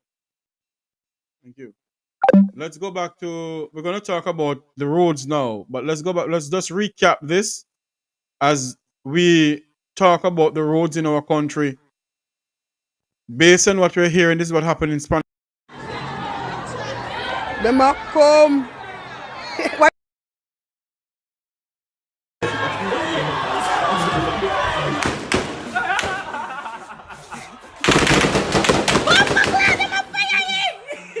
They're not fire in here. This time they're not fire in here. You see that? Bomb. Yes, them a fire for sure.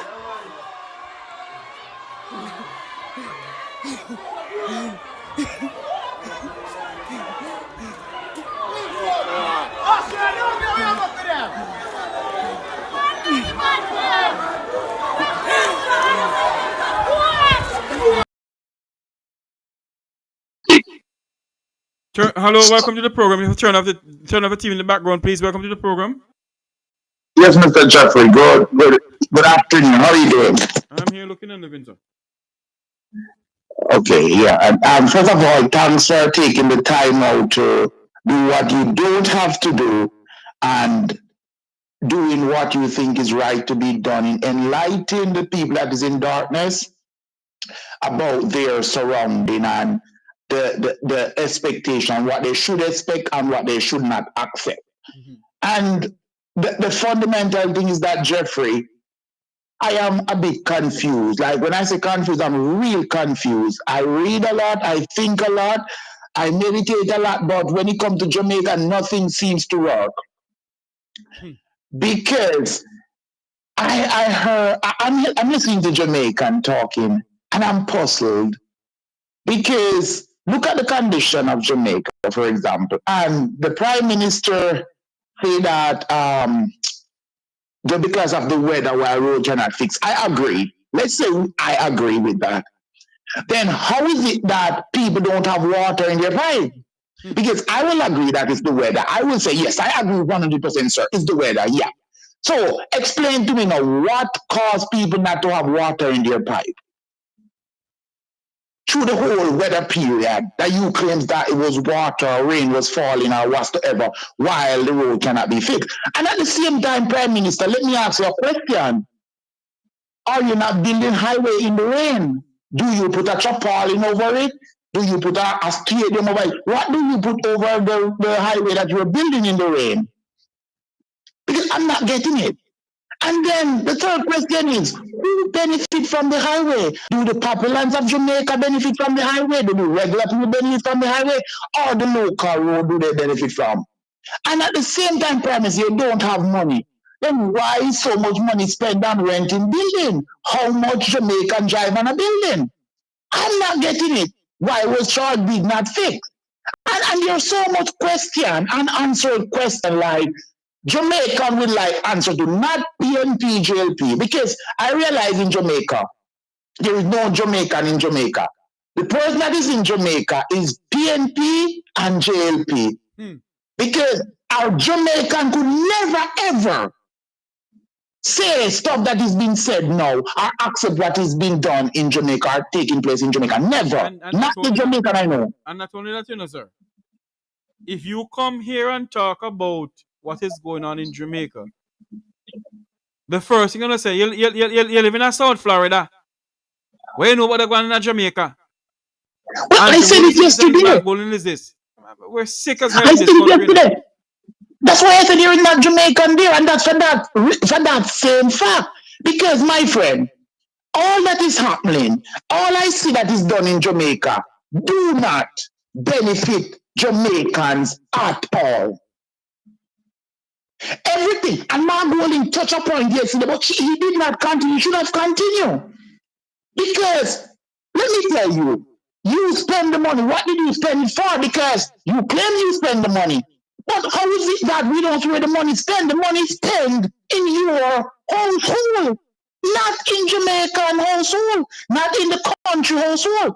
spend in your circle. Yes, so we agree you spend billions of trillions of dollars. But where do you spend it? How come you spend some money and we don't have road? The main focus, two things that Andrew Holness did that he will never be forgiven for. Road, water. And if there's a Jamaican, because there's so much money in so much different program that Andrew Holness You know something, sir? If the two political parties have been who went into power, and they have been making sure that our road infrastructure in this country is being built properly, you know, sir. We wouldn't have this problem, you know. And I keep on using the Norman man, the Boulevard in Negril as an example. One of the reasons why I do so, sir, that road has been built way before me born or anybody else who I know my age born. And that road stand up to the test of time. Sir, I agree with you. Hold on for me, sir. They can't look at me as a Jamaican citizen and all their friends and cronies can look at me and tell me that they are building the roads and the roads are building properly. It cannot be. When you have people in St. Thomas who are in the political elites of representation politics in St. Thomas that own a mall quarry, okay?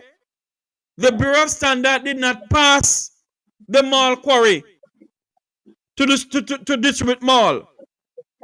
And when you have those people selling their malls to the government to build roads in this country, when you have contractors who are only putting on like a piece of tar on the road, don't come on here and tell me, I'm not talking about you.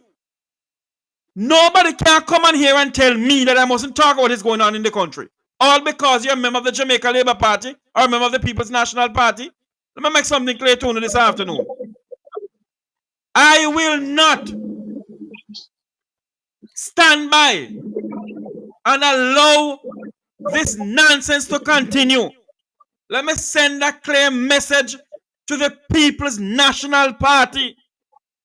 And I second that with you. And if they come into power and the same nonsense go on, I shall come on this Make We Talk program and talk up the things too. For far too long, we the Jamaican, while trillions and trillions of dollars go down the drain, all in the name of fixing roads, all in the name of fixing hospitals, and all in the name of fixing police stations, while our people suffer in this country. And their friends and cronies who can collect money under the table. Who are this from, who are that? But me make it clear on this platform, you know. No boy, no girl. No girl, no guy can buy me out. I am not for sale. Go ahead, sir. Yeah, I second you on all you have just said. And let me give JLP and PNP a simple example of a leader. Abraham Chari. You guys need to look up Abraham Chari and see what he has done. He made factory, he create hospital, he create those social systems for the country. And look at the growth and development in 4 years. That is love. That is how people should be represented. And I'm gonna go, Jeffrey, because the more you talk about this, the more you get upset. I just want to leave JLP and PNP with a simple scenario in Jamaica.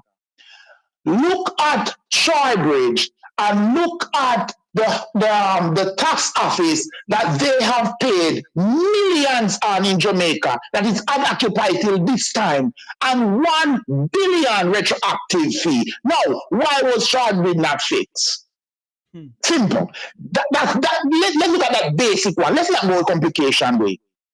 No, yes, and all across the board is like that. That's how Jamaican taxpayer money is spent. That's how it is spent with Shawbridge and the tax office in Jamaica. Okay, Mr. Jeffrey, thank you very much. And continue to do what you're doing. Because guess what? You're really making a mark and you're not going to reap the reward now. But a few years from now, you're going to be a hero. That is a surety. All right, sir. That is no, you're going to be. These things are going to come to light. You're saying what you're doing now, you're going to be rewarded later on. I guarantee you that. Because nothing, what you can always say, and listen, the truth need no vocative. The truth need no friend. The truth is a complete defense to itself. You don't need a lawyer for the truth. You don't need a judge. A truth is a complete defense. Yes. Have a wonderful day, son. Thank you. Thank you so much, sir. Let me say something here. Quite frankly, I don't care who wants to say anything about me, you know. I grew up having people criticizing me. And I've always said this. The man who made us, the supreme being who made us, went through hell and back. So who is me to think I can live in this world free and don't have criticism and reach certain things in life? But one thing I can tell you all this afternoon at 12:27, it does not matter if I love one party. And if I love a party that much and I can't criticize my party, then it don't make no sense to be a part of the party. If I have a friend, Wilfred Rattigan is my friend. And if I am wrong, and Wilfred Rattigan can't say to Mr. Jeffrey Tavares I'm wrong, then me and Wilfred can be friends. And if Wilfred Rattigan is wrong, and I can't tell Wilfred Rattigan he's wrong, then I'm not Wilfred Rattigan's friend. So if you love your party, and your party can do something right, and you can't say something about it, then something is wrong with you. If we, the Jamaican people, should check up from 1962 until now, and check how much money we have spent on roads in this country, trillions and trillions of dollars gone down the drain.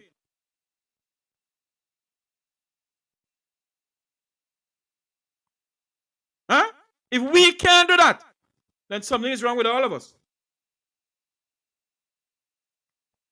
I'm going in and out. What the hell is going on here now? Look like they hacked the system again. Hold on there for me. Let me figure out something here. Let me check off this.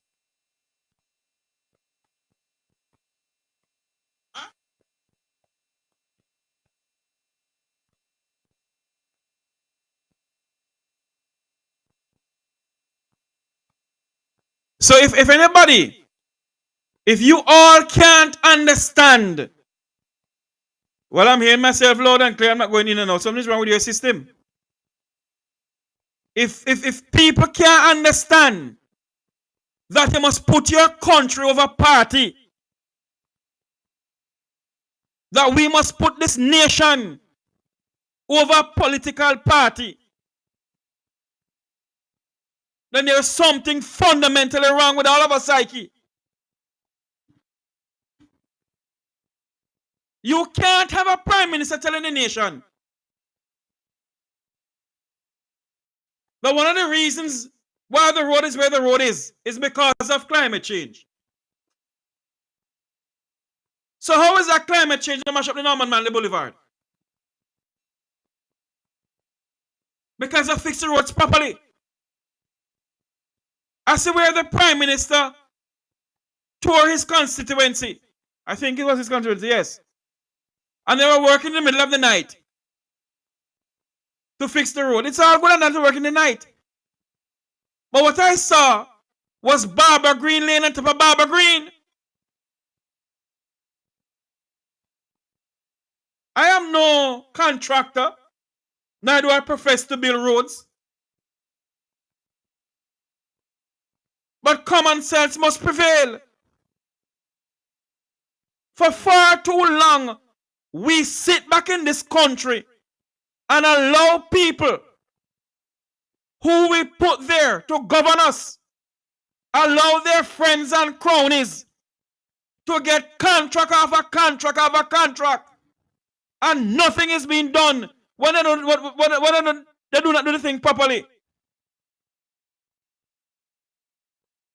When they have friends and cronies who own Mall Quarry in St. Thomas. The mall was never approved by the Bureau of Standard. But the individual who sits in the high up of politics in St. Thomas, his quarry make millions and millions of dollars over the taxpayers back in this country by putting their mall on the road, and the mall sink because the mall is not good, is not have good texture. We sit down in this country and we allow all of this nonsense to go on. One moment for me, people. Good morning. Welcome to my program. You're live. Hello? Yes, Jeffrey. Good morning. Yes, sir, go ahead. How you doing, man? I'm here looking and living, sir. Yeah. I hear that fool up on the voice note a while ago. So nobody hate you more. Nobody hate you more than the people them who want you to think the way they want you to think, or want you to behave the way they want you to behave. If you can't think for yourself, if you can't express unconventional thoughts that they can't even comprehend, you're either crazy, you're either biased, you're this, you're that. So don't pay all them fools on my man. You do a good job, sir. Are your comments impartial? So you know, don't really get these fools them distract you by your mission. You understand me? I hear you mention Mr. Bailey in the Turks and Caicos Island, and I wonder if the government of Turks and Caicos have money for dash way. You know, because okay, really take up a man like Bailey and put him in such a high profile position when you know him history in Jamaica as a nincompoop. You know? Remember, Reverend Moore case is a cold case. Donnelly case is still before the court. And these people, you know, they drag the foot on all these incidents. And you know something, sir? What I realize with the Jamaican people, you know, if certain things don't reach their doorstep, they don't talk about it. It cannot be. It cannot be that a country of 3 million people or 2-point-something million people, all right, has a high murder rate in the Caribbean, wherein 1,121 Jamaicans were murdered, and that is not the true figure. And you have the Minister of National Security still remain Jamaica's Minister of National Security. In which modern democracy, sir? In which modern democracy can this nonsense happen? What Jamaica for justice so silent on that? And you have people benefit from this high crime, this high murder rate, you know.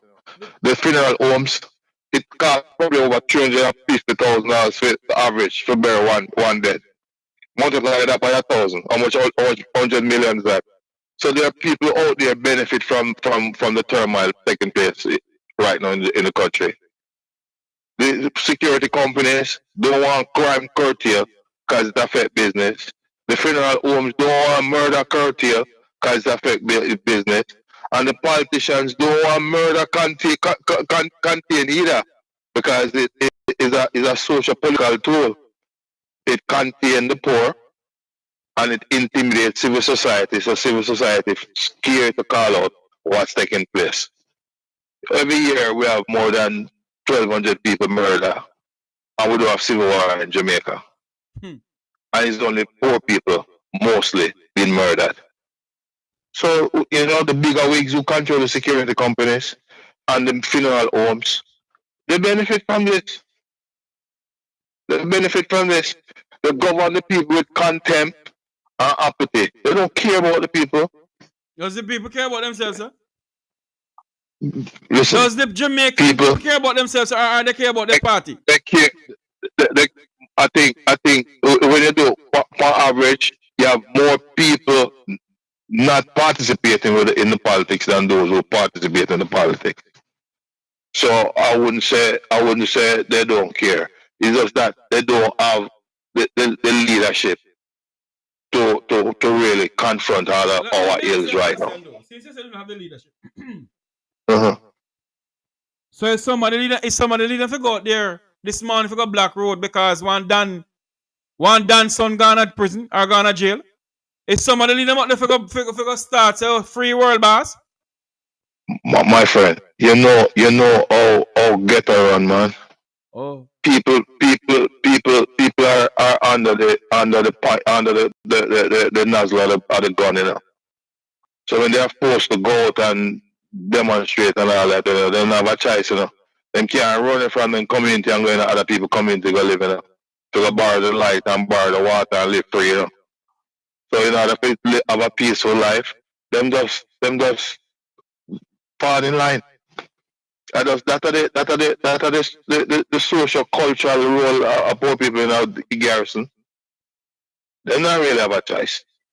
And in a garrison, if you express a different opinion, you know, you're either mad or you're either something else, or you know, once your attitude and thoughts unconventional, you know, and really in line with the mainstream mindset of the village, you know. You don't know you're ostracized, you know, and you have to be a brave man, you know, to survive. Trust me. Yeah, it's sad. It's sad. And listen to, there's no confidence in the security forces in Jamaica. We see the extraditional killings will take place, and nobody give account to what going on. Trust me, you know.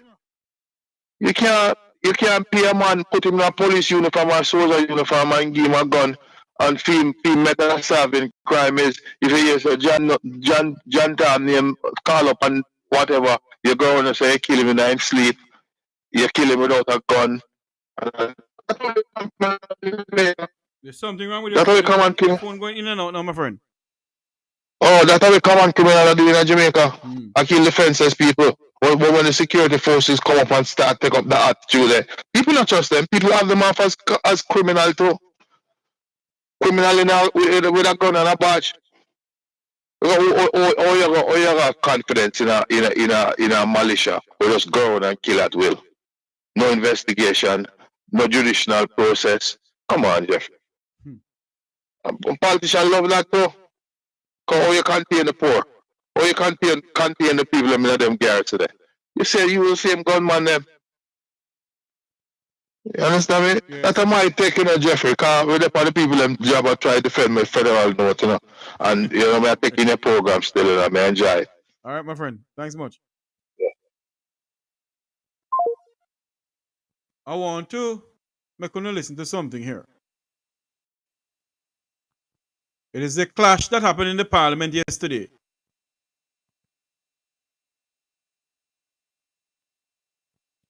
Hold on for me. All across Jamaica, the complaints are the same. Driving and walking on the roads require the same amount of energy as navigating an obstacle course. Prime Minister Andrew Holness reiterated that heavy rains in late 2024 contributed to the problem. Old and aging infrastructure that was not properly maintained over the last 30 years of underinvestment and worsening, and then, Mr. Speaker, the worsening effects of climate change, destroying that infrastructure. To blame the appalling state of the road network in Jamaica today on climate change is just totally disingenuous. The reality is that there has been an absence of any proper road maintenance policy for years. And you have been in office for 9 years, so you have superintended 9 years of neglect over the maintenance of Jamaica's road network, for which the people are holding you accountable now. Opposition leader Mark Golding threw punches at the JLP administration for abandoning policies such as a road maintenance fund. But for Mr. Holness, a road maintenance fund, for example, comes with administrative expenses. Plus, the funds generated from this special tax was never enough in the first place. In other words, even with the existence of a road maintenance fund, Jamaica's road in 2015, 2014, 2013, and 2011 were in no better condition than they were today. The same protests that existed about bad roads existed then that existed now.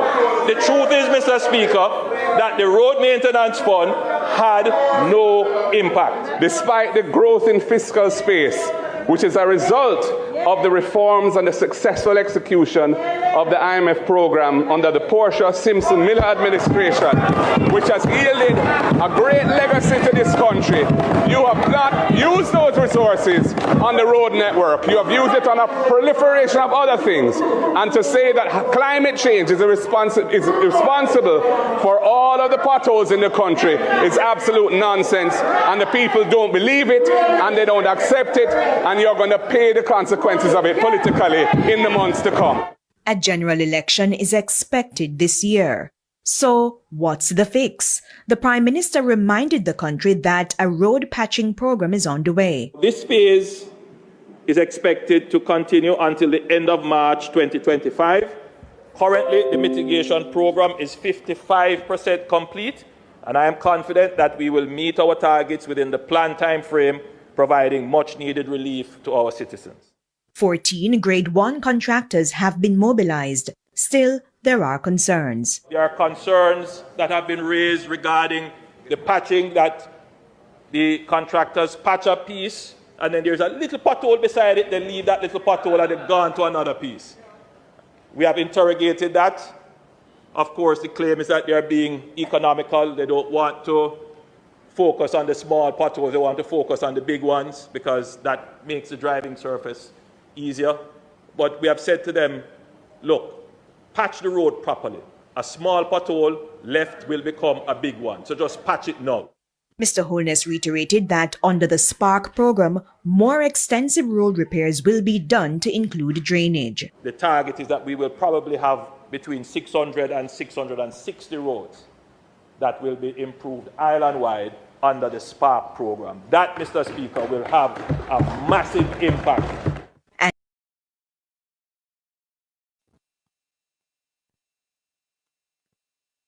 My question, and I keep on asking this question. How on earth can you only use the tar alone or the barber green alone to fix a pothole? That's what I just saw a while ago. You don't see any stone inside of the pothole. You don't see any marl and they roll it. You don't see any stone again and some marl and roll it. And then wet it some water and set it and roll it. You don't see those things. All you're seeing is sow some barber green, sometimes sow some marl and barber green. And the Prime Minister of this country going to use climate change for the poor condition of roads in this country?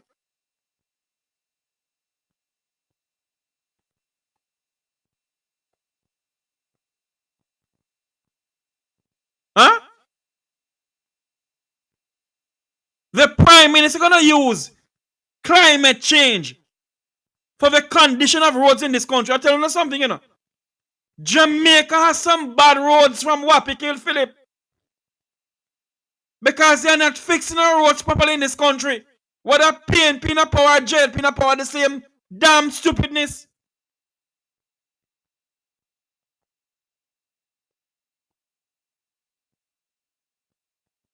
And it begs to ask the question, when are we going to have proper roads in this country? It's the same way begs to ask the question, when will the Jamaican people have water in their pipes?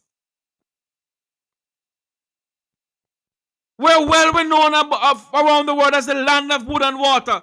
So wood. No water. There's waters around the country, springs around the country, but the springs are being sold out to foreigners and to the people of the Vumvava and the Vumvavi. They gave away watershed land to the Chinese. How much acre of land to build luxury houses?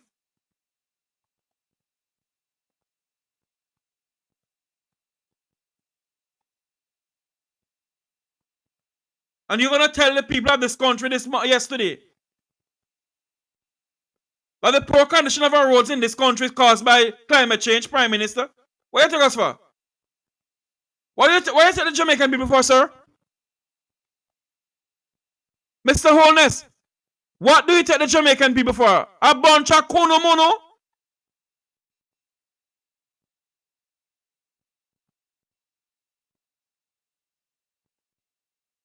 Don't get me wrong, Jamaica some road wanna fix from Wappy kill Philip and Philip dead long time.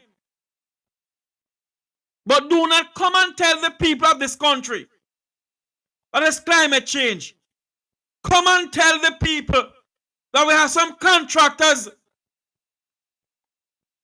who are just naming taxpayers' money and not doing the job properly. Come and tell the people that. Come and tell the people that there's a quarry in St. Thomas, a mall quarry in St. Thomas, and a well highly connected political elite own that quarry. And the Bureau of Standard never passed him to sell mall, but in the sell mall to the government of Jamaica to fix roads in St. Thomas. Those are the things we're talking about. Where this country, the level of corruption and nepotism and cronyism stink than river can dump.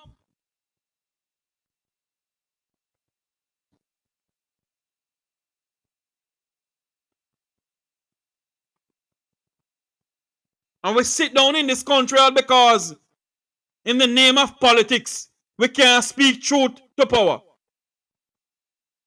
All in the name of politics, we can't say nothing because we're party in power. Let me make something clear to you, you know. No party can put on my 10 pound of chicken back on fire. I might treating a dirty girl. Shake out. No politician never give me no money, never give me money to put on my 10 pound of chicken back. Now my treating a shake out dirty girl to keep my mouth shut. We must speak truth to power, whether JLP in a power or PNP in a power. For far too long we sit down in this country and allow people to govern this country. And their friends and cronies must name a food. $3 trillion of taxpayers' money gone down the drain. $1 billion from Spanish Town Parish Council unaccountable for. What is next in this country? Are you coming and telling people some damn nonsense about this climate change cause the deterioration of roads in this country? Wake up, man. Where you take us for some kuno mono?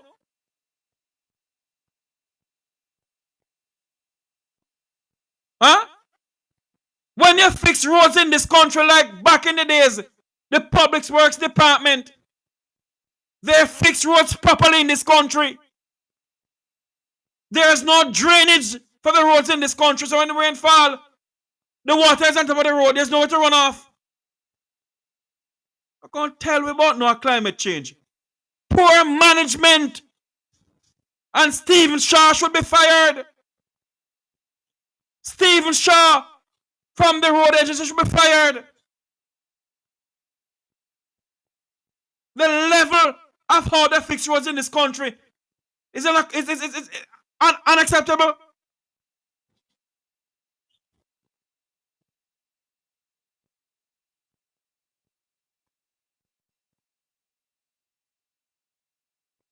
And we sit down because what? We are banned this and we are banned that. We are banned this and we are banned that. We need to wake up in this country. Wake up and smell the coffee. Wake up and smell the roses.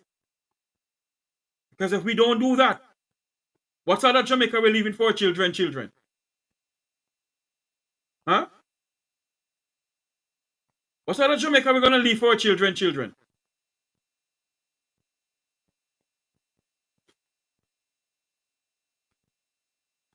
You get up this morning, the level of violence.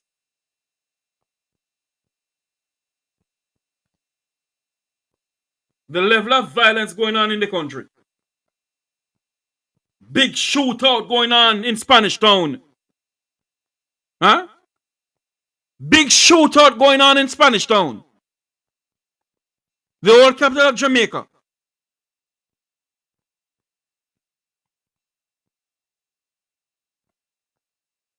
And because certain things don't reach our doorstep in this country, we says nothing about it because it concern us according to no. But all we can do is cuss one another on social media, go away your dirty labor right, or go away your dirty comrade. When will we stand up for this country? When will we say Jamaica come first? When will we say that? When will we put this country first over party politics?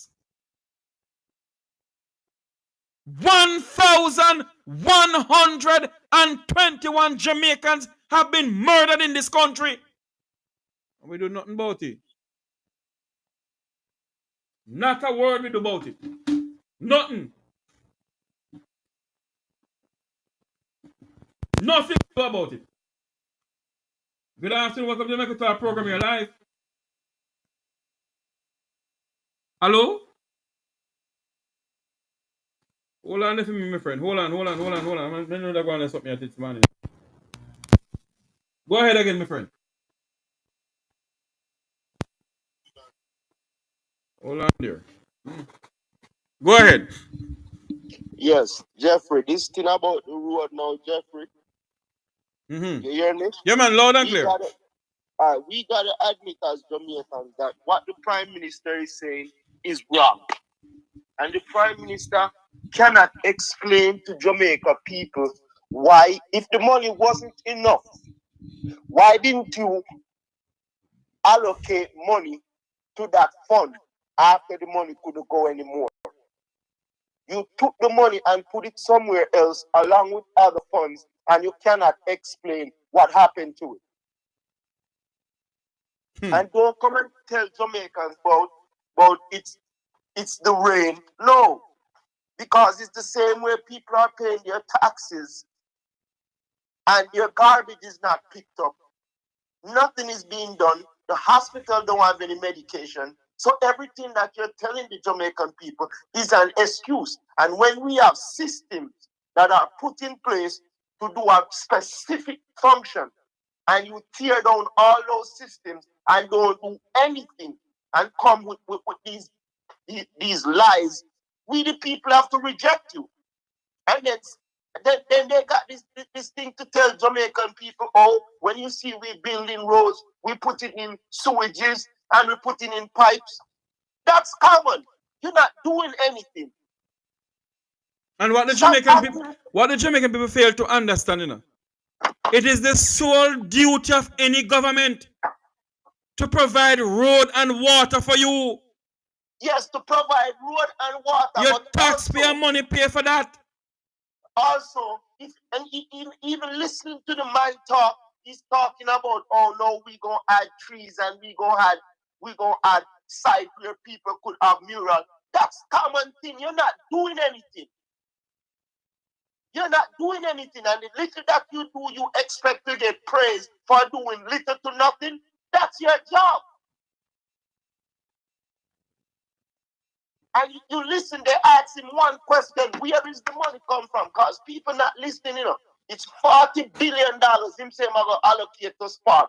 But he cannot tell you where the $40 billion is coming from. And then people fail to understand the $40 billion is not money that he planned to spend in 1 year. So hold on now. It's money he planned to spend over 2 years. So the 40 billion must have come from the 3 trillion as was unaccounted before. Well, when they ask him, and like he's saying, oh, the $20 billion is coming from the money that they're pulling out at the airport. Mm. So the country don't have any money to facilitate all these things that's going on. But still you're announcing new set of highways. But the question must be asked of the Prime Minister though. Before the world-class Minister of Finance left Jamaica, Jamaica had a budget of 1 trillion something. So why is it that they're using money that they pull from the Airport Authority of Jamaica to fix roads in Jamaica? What about the 1 trillion something that Jamaica's world-class Minister of Finance, Nigel Clark, said that the country has? Is it that the country national net reserve, there's nothing in there too? Jeffrey, the country doesn't have any money, Jeffrey. Because when you look at how the Prime Minister talk and the Minister of Finance that has gone, if the country had money, the country wouldn't have borrowed money to put in the reserve. So the country doesn't have any money.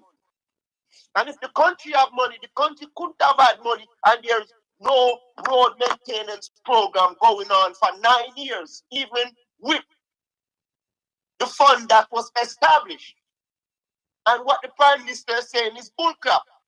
Because the same way $125 billion was allocated to the Minister of National Security, and they only used like $30-something billion, but the rest was transferred. We don't know where it went. I think, well, it is supposed to go back to the consolidated fund.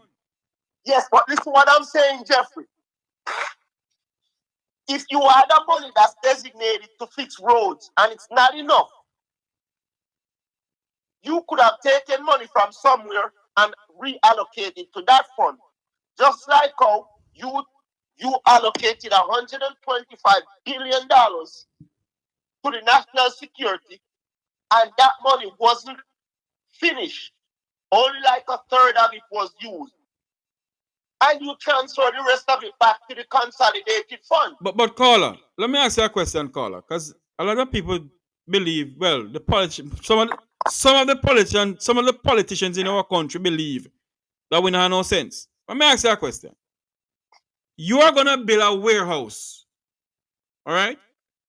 Don't you go out there and find out? You go to the bank and say, okay, before you go to the bank, you employ an accountant to find out how much it costs you to build that place and to refurbish it and so forth. That's how you do things, sir? Yes, that's how you do things, Jeffrey. And then you go to the bank to get the loan. Eh? Yes. All right. And plus, you figure you show them a way how you not pay them back and so forth. Yes. So the Prime Minister of this country along with technocrats, they did not go around the country to find out the true cost, the true figure of fixing our roads in this country. But Jeffrey, I'm gonna go a little further. You see, when we have places like the National Work Agency, Jeffrey, and we have, whether it be private roads or private housing schemes that's being built, all those roads has to be passed by the National Work Agency. The government agency got to certify those roads, right? Yes, remember, okay, stick a pin there. Back in the days, it used to be the parish council roads. Then take it over. Okay. Go ahead. Okay, but listen, all I'm saying is that those roads, whether they are private or just like how you making a building now, it has to be passed by the state. Or the state agency. So if that's the case and it has to be passed by the state agency, why is it the government is coming and telling us they can't take over private housing scheme because they don't know how the road was built. When you guys were supposed to supervise those roads, it's the same thing that's going on now. We have the highway that's being built, and we have a person like the man who is at National Work Agency, who is more busy. Yes, Stephen Shaw. Stephen Shaw, yes. He's more busy trying to get a political life. Mm-hmm. He's the one who should have made sure that some of these situations that happen on the highway and even on the local roads does not happen. You think them care about anything? No, but if he doesn't care, Jeffrey, and this is the point. We cannot, every time something happens in Jamaica, the Prime Minister or the government come out and tell us we go have investigation or we go put this other Hello. Let me say something to you, sir. I am so tired of these politicians coming and tell about no investigation. No investigation happen. Lie. No, but whether investigation is happening or not, Jeffrey, what I'm saying, there are people that are in place that should have been held accountable if something goes wrong. It's just like how I keep asking, and I said, Jeffrey, have you ever heard them have a jailbreak or a prison break in Jamaica, and the man who is in charge of the prison, he loses his job? No, he get moved around. The same thing is happening. At the end of the financial year, when the statement's supposed to be produced, they got 4 months or whatever time to do it. Nobody does it, but the Minister of Finance is not held accountable. The Permanent Secretary is not held accountable. What we gonna say now? We gonna employ more people to do the work that we're paying people to do? It's the same thing. We have an agency like the National Water Commission who generates their own money, but the person who is leading Water Commission don't have no idea to say, you know what? My job is to go out and lay pipe all across the length and breadth of Jamaica and connect these pipes so people can have water because them we have water. Hello. Them not care about the poor people because all them care about is people up St. Andrew, up yes, Narbuck and Sanctuary Garden and Beverly Hills. But Jeffrey, whether they care or not, Jeffrey, they are getting taxpayers' money. But they don't care, sir. Hold on for me, sir. If the people of the country, you're so correct, Mrs. Williams, the damn thief. If the people of the country sit down, sir, election not call pretty soon, then I know what's in them pipe, And before they say no, sir, XQY said they don't do that.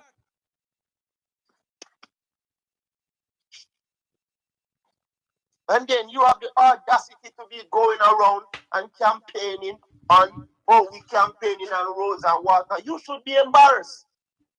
You should be embarrassed.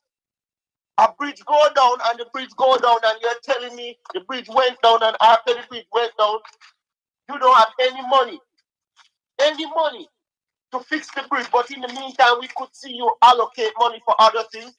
Look, the Minister of Tourism just spent $1 billion to advertise Jamaica, and his picture is in Manhattan.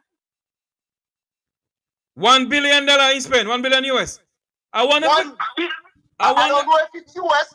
Because a lot of time them run tricky, Jeffrey. A lot of time them refuse to say if it's US or Jamaican dollar. No, but then it can't be Jamaican dollar because American doesn't Jamaican dollar. It have to be US. No, but I know they don't take Jamaican money, but it could be $1 billion Jamaican dollars and then they convert it to US dollars. A lot of time, conveniently, that's what they do. I wonder how much money that costs for the Jamaica Jamaica Defense Foundation to put up something in Manhattan. Jamaicans have no access to their beaches. Jamaicans have no water in their pipe. 3 trillion. Hold on, no man. $3 trillion in accountable for. It's more than that, Jeffrey. It's more than $3 trillion, Jeffrey. It's more than $3 trillion because if we look, and this is how Jamaicans should pay attention. If we look at how much the budget is every year, and look at how much money is borrowed every year, from IMF or from whoever loans Jamaica money and look at what is accomplished during that year. It's more than, it's like the whole budget demand them a thief every year in a Jeffrey. If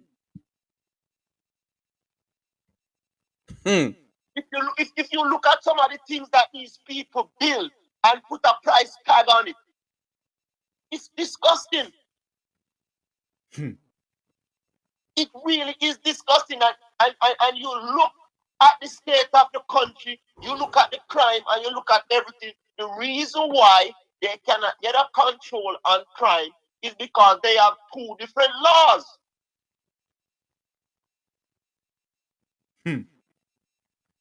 One law. The reason why we cannot get rid of corruption is because the people at the top is involved. And a lot of times when you look, it's clear-cut cases. It's clear-cut cases. How can you have a member of parliament and then them have a company and the company get importation license? That's not something that we gotta wonder if it's true or if it's not. That's something that should not be allowed to happen. That's why I said to you, Jeffrey, I call you and me and you agreed to disagree when I said to you one time, Jeffrey, I don't believe any politician should be in the office and be working on another job. And the reason why is because at least in Jamaica, a lot of these politicians, they have a lot of eyes and a lot of teeth for the people's business that they haven't done. You know why? Let me say something to you, sir. Let me say something to you. Do you know why? All right. Do you know how many times a week the members of parliament meet in the parliament? I don't know how many times they meet, but I know a lot of them don't show up. Hold on. Hold on, man. Hold on. They only meet on Tuesdays. The Public Accounts Committee of Parliament may meet on a Wednesday. The Senate meet on a Thursday and a Friday, I think. But the Houses of Parliament, the House of Parliament where MPs are, only meet once a week. And they collect how much $1 million of taxpayers' money. Let me say something to you, sir. You agree, you said that, they shouldn't have any other job. But I personally don't see anything wrong. If a member of the Senate,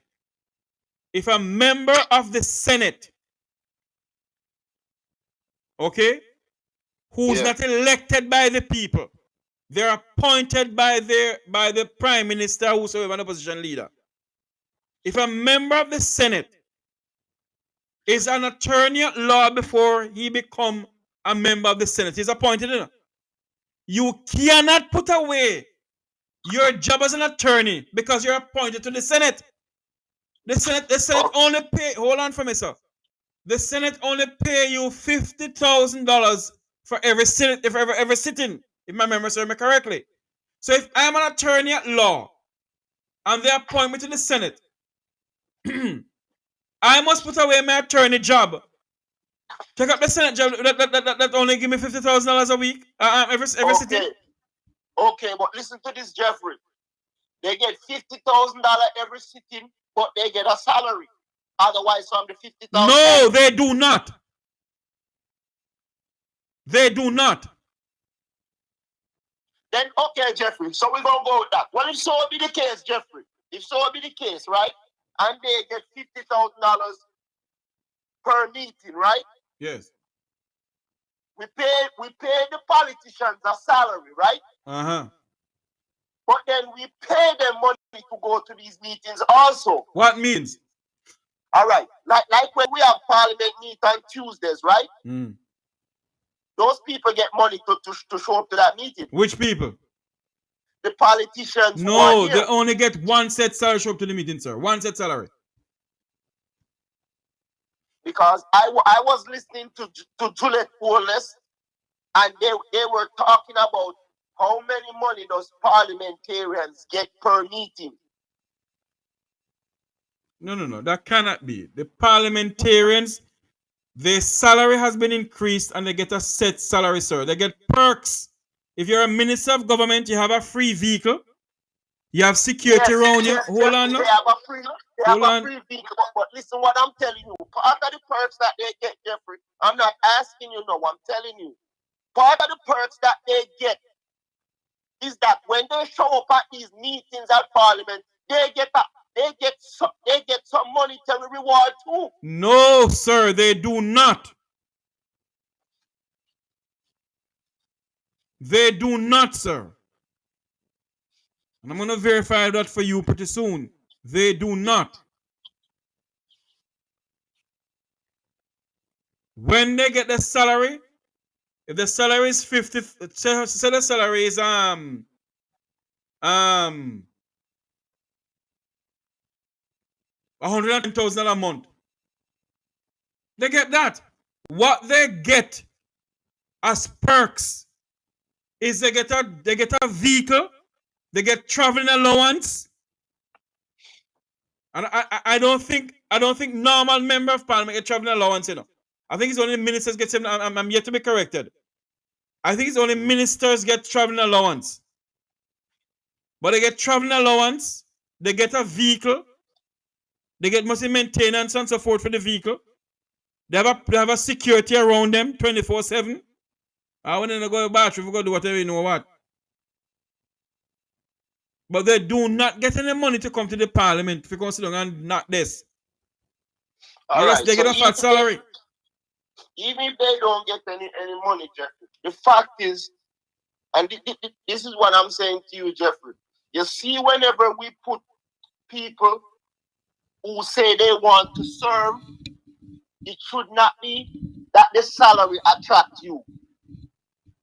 Why not? You want to serve the people. So, in order for things not to appear distorted, because that's the problem we're having, Jeffrey. A lot of people are sitting in the House, parliamentarians, and they have full-fledged business. But there's nothing wrong with that, sir. No, that's why something is wrong with it, Jeffrey. That's why something is wrong. That's why something is wrong with it. In the heights of COVID, Jeffrey, the Minister of Health could not draft up a document to show where he spent taxpayers' money. Right? But he could have sat there and launched a brand new company, made his orders, and know exactly how he spent his money to import rice and do other things. So you're telling me, can I say something to you? Can I say something to you? Yeah. We can't blame ministers alone, you know, sir. The permanent secretaries are to be blamed. Jeffrey, they are the one. Hold on for me, man. They are the one who spends the money, you know. I understand that, Jeffrey. A lot of us don't understand, you know, that permanent secretaries in every ministry, they are the one who have the purse string. All right. Well, look at this, Jeffrey. The permanent secretary report to the minister. And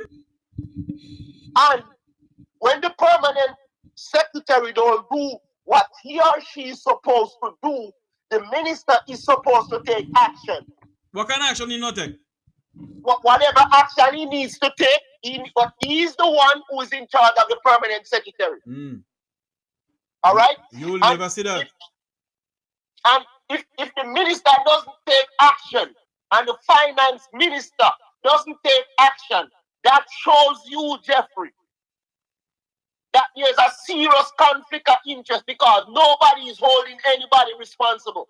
And that has been going on for many years, sir. Many years. It's going on many years, but it's too much now, Jeffrey. But the fact of the matter is, sir, I keep on saying this, you know, sir. If the people of Jamaica don't know something about it, you and I could talk to a blue in the face. It's not gonna stop. The people themselves have to do something. It's like we are watching the police force now. They kill one person a day. And this is the question I'm asking to the new commissioner. Mr. Commissioner, As you just came into the office, sir, we saw the police kill Romario Sterling on camera, sir. The time what they issued, what they said happened, they said it happened in the night, it happened in the morning. It's totally day or night. All know that police officer has not been charged. So we are seeing justice being delayed even when we don't need witnesses. We have cameras, Jeffrey. We are seeing justice is being delayed. And I tell you something, you know. They killed that young man. You never see no protest happen. But they arrested Dan Pitney in a Spanish town. And all hell breaking loose in Spanish town now. Hey, Jeffrey, I'm going to tell you something, Jeffrey. I'm going to tell you this, and this is serious stuff from somebody who's been around the ghetto. Jeffrey, you have people in the ghetto, Jeffrey.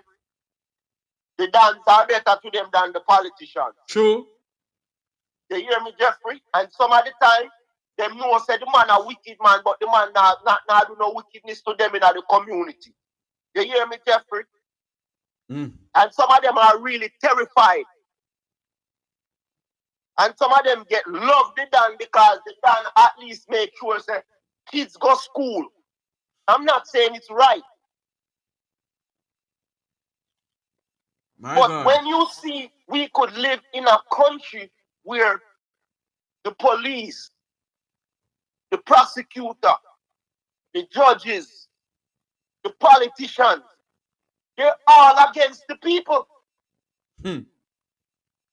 These people are not bringing views that views are bringing things that the people want to be sorted out. They are bringing their own views, just like how we are watching the Constitutional Reform Committee.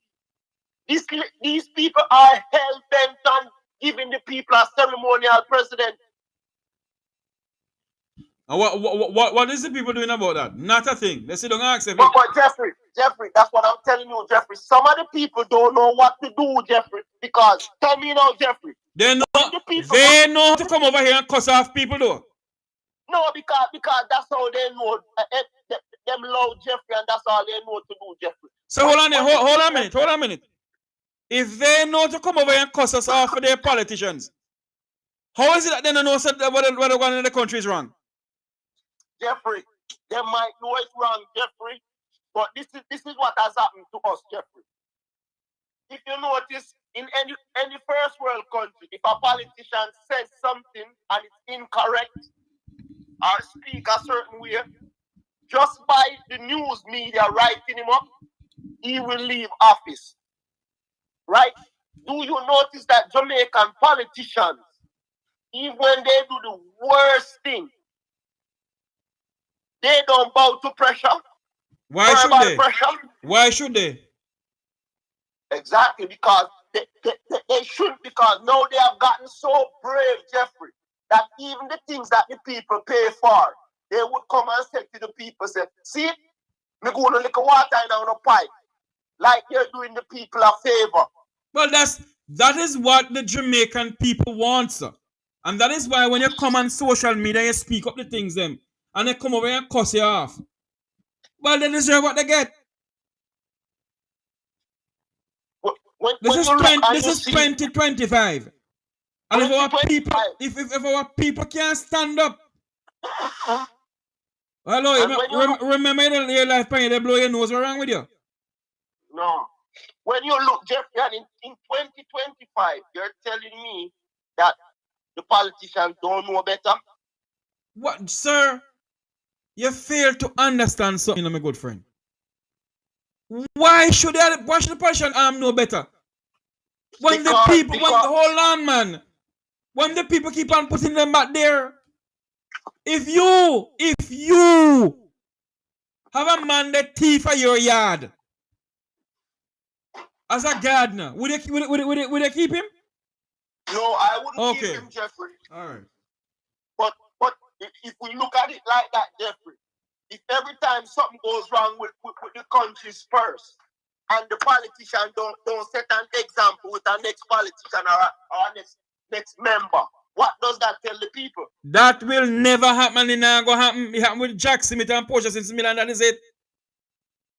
You will never see.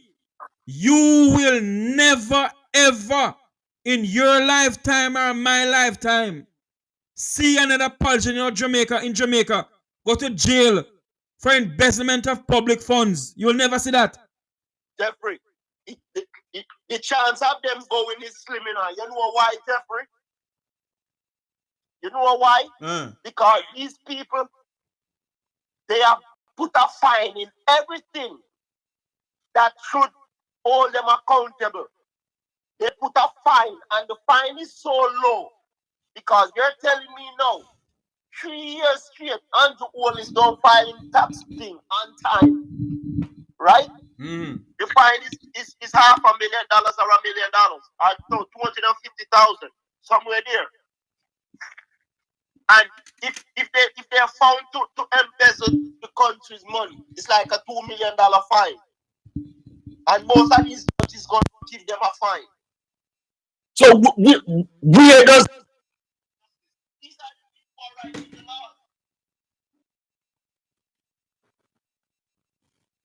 Hello? No, this something going on again. Hold on for me. Go ahead. Yeah, these are the people who are like of justice, who have done so much injustice to the people. A Minister of National Security, who we can't see at all. What do you mean you can't see? You see the Parliament they sleep? Listen, Jeffrey, seeing him sleeping is a regular. We see him sleep till sometimes we look past him. We can't see the people at all who we are paying. And right now, we have the best paid politicians in the Caribbean. As a matter of fact,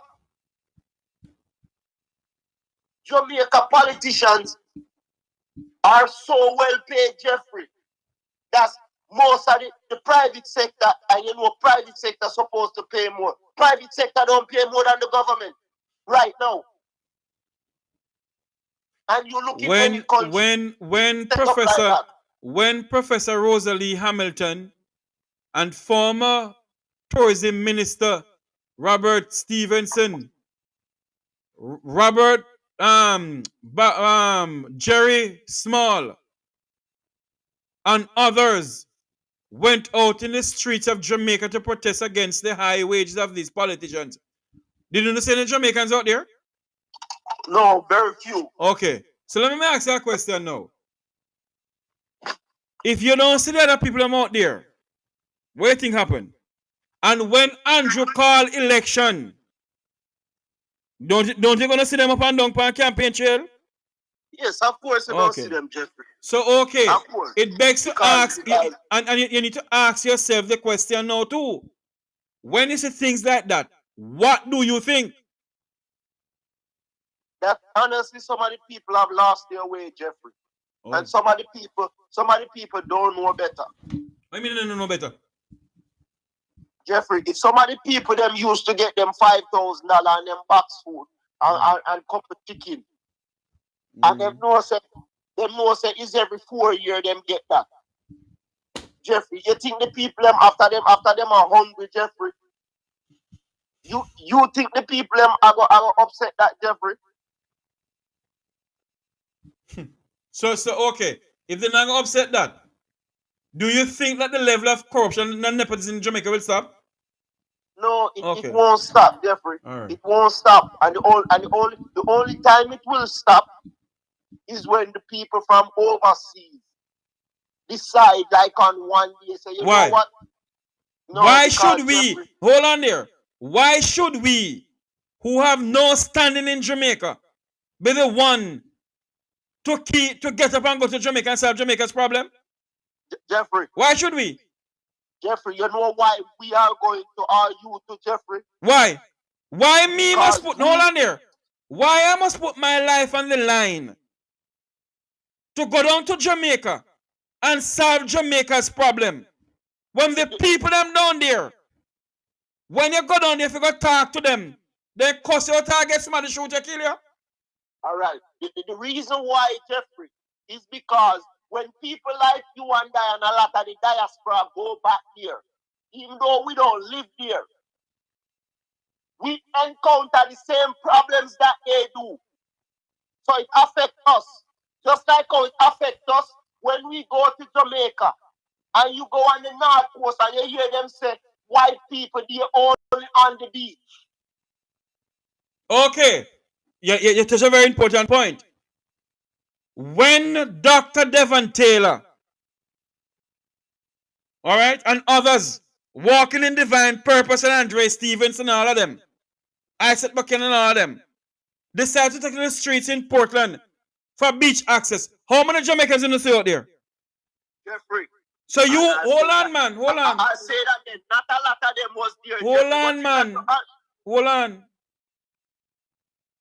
It is affecting them. So you're saying to me now that Jamaicans who live in the diaspora all over the globe must come down and go take to the streets with them. Me them sit for them yard. They drink Tennessee and boom and all kind of thing. Well, Jeffrey, listen up. Them have to stay at them yard and drink boom and something, you know, because I no movement here. And remember, Jeffrey, most of them not used to the beach because them never have access to it. No. Hold on there for me now. You hold on a minute for me. It has been going on for a long while, yes. But they hear people talking about it. It is all over social media. And they sit down and don't know a damn thing about it. So don't come and tell me that you and I and others must go down here, go tell them about this and about that. Me and them sit down for them yard and they got their hand make and yam all kind of thing and drink all kind of thing.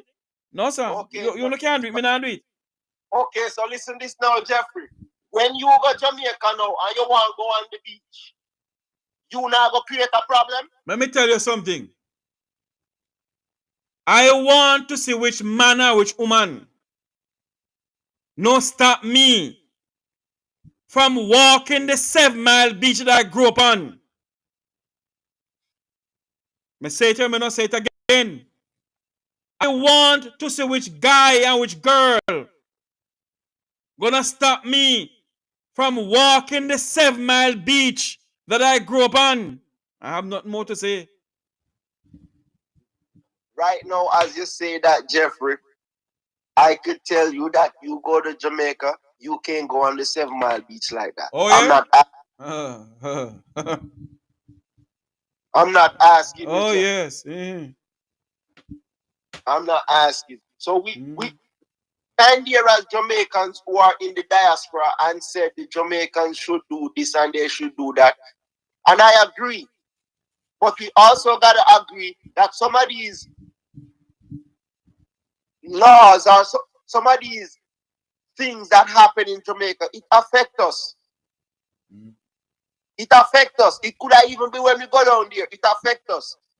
It could have been even if we have a granny down there, or with family member where we send money to a Western Union or MoneyGram to collect. It affects us.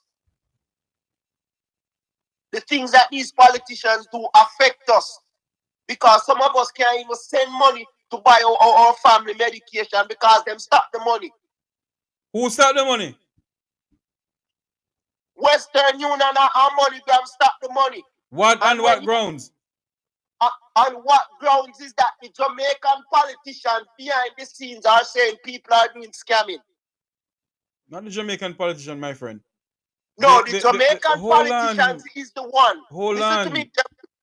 The Jamaican politicians is the one who had the agreement with MoneyGram and Western Union. They are the ones who have those agreements. Hold on there for me. What I know of, Western Union in the United States is owned by whatever it's owned by. But they have to abide by the laws of the United States. All right? Western Union Jamaica is not owned by Jamaica. They only have a franchise down there that is being run maybe by Grace Kennedy or wherever. And if they see some hanky-panky going on in transferring money, they're gonna stop it. Whether it is illegit or not legit, they're gonna stop it. But Jeffrey, that's what I'm telling you about. Hold on, no. Hold on. So whatever laws or whatever agreement they had or have with the company here in the United States, remember, you know, Jamaica signed on a banking law act with the United States and Jamaica. And that is why, even if they legalize marijuana in Jamaica, the Jamaicans who selling the marijuana can't bank it in the bank in Jamaica. Because the laws that applies in America when it come on to banking applies in Jamaica.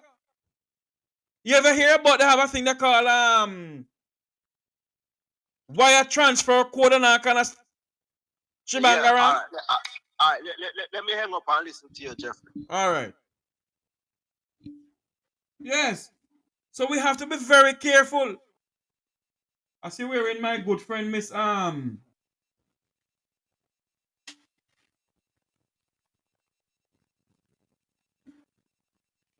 see we're in my good friend Miss Cherry was calling me. Let me call her back.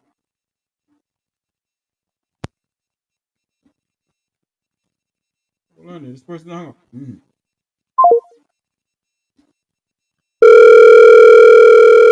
Yes. So you know we have to be very careful. I don't believe. Yeah, Mr. You're live on here, Miss Cherry. What you want to talk about?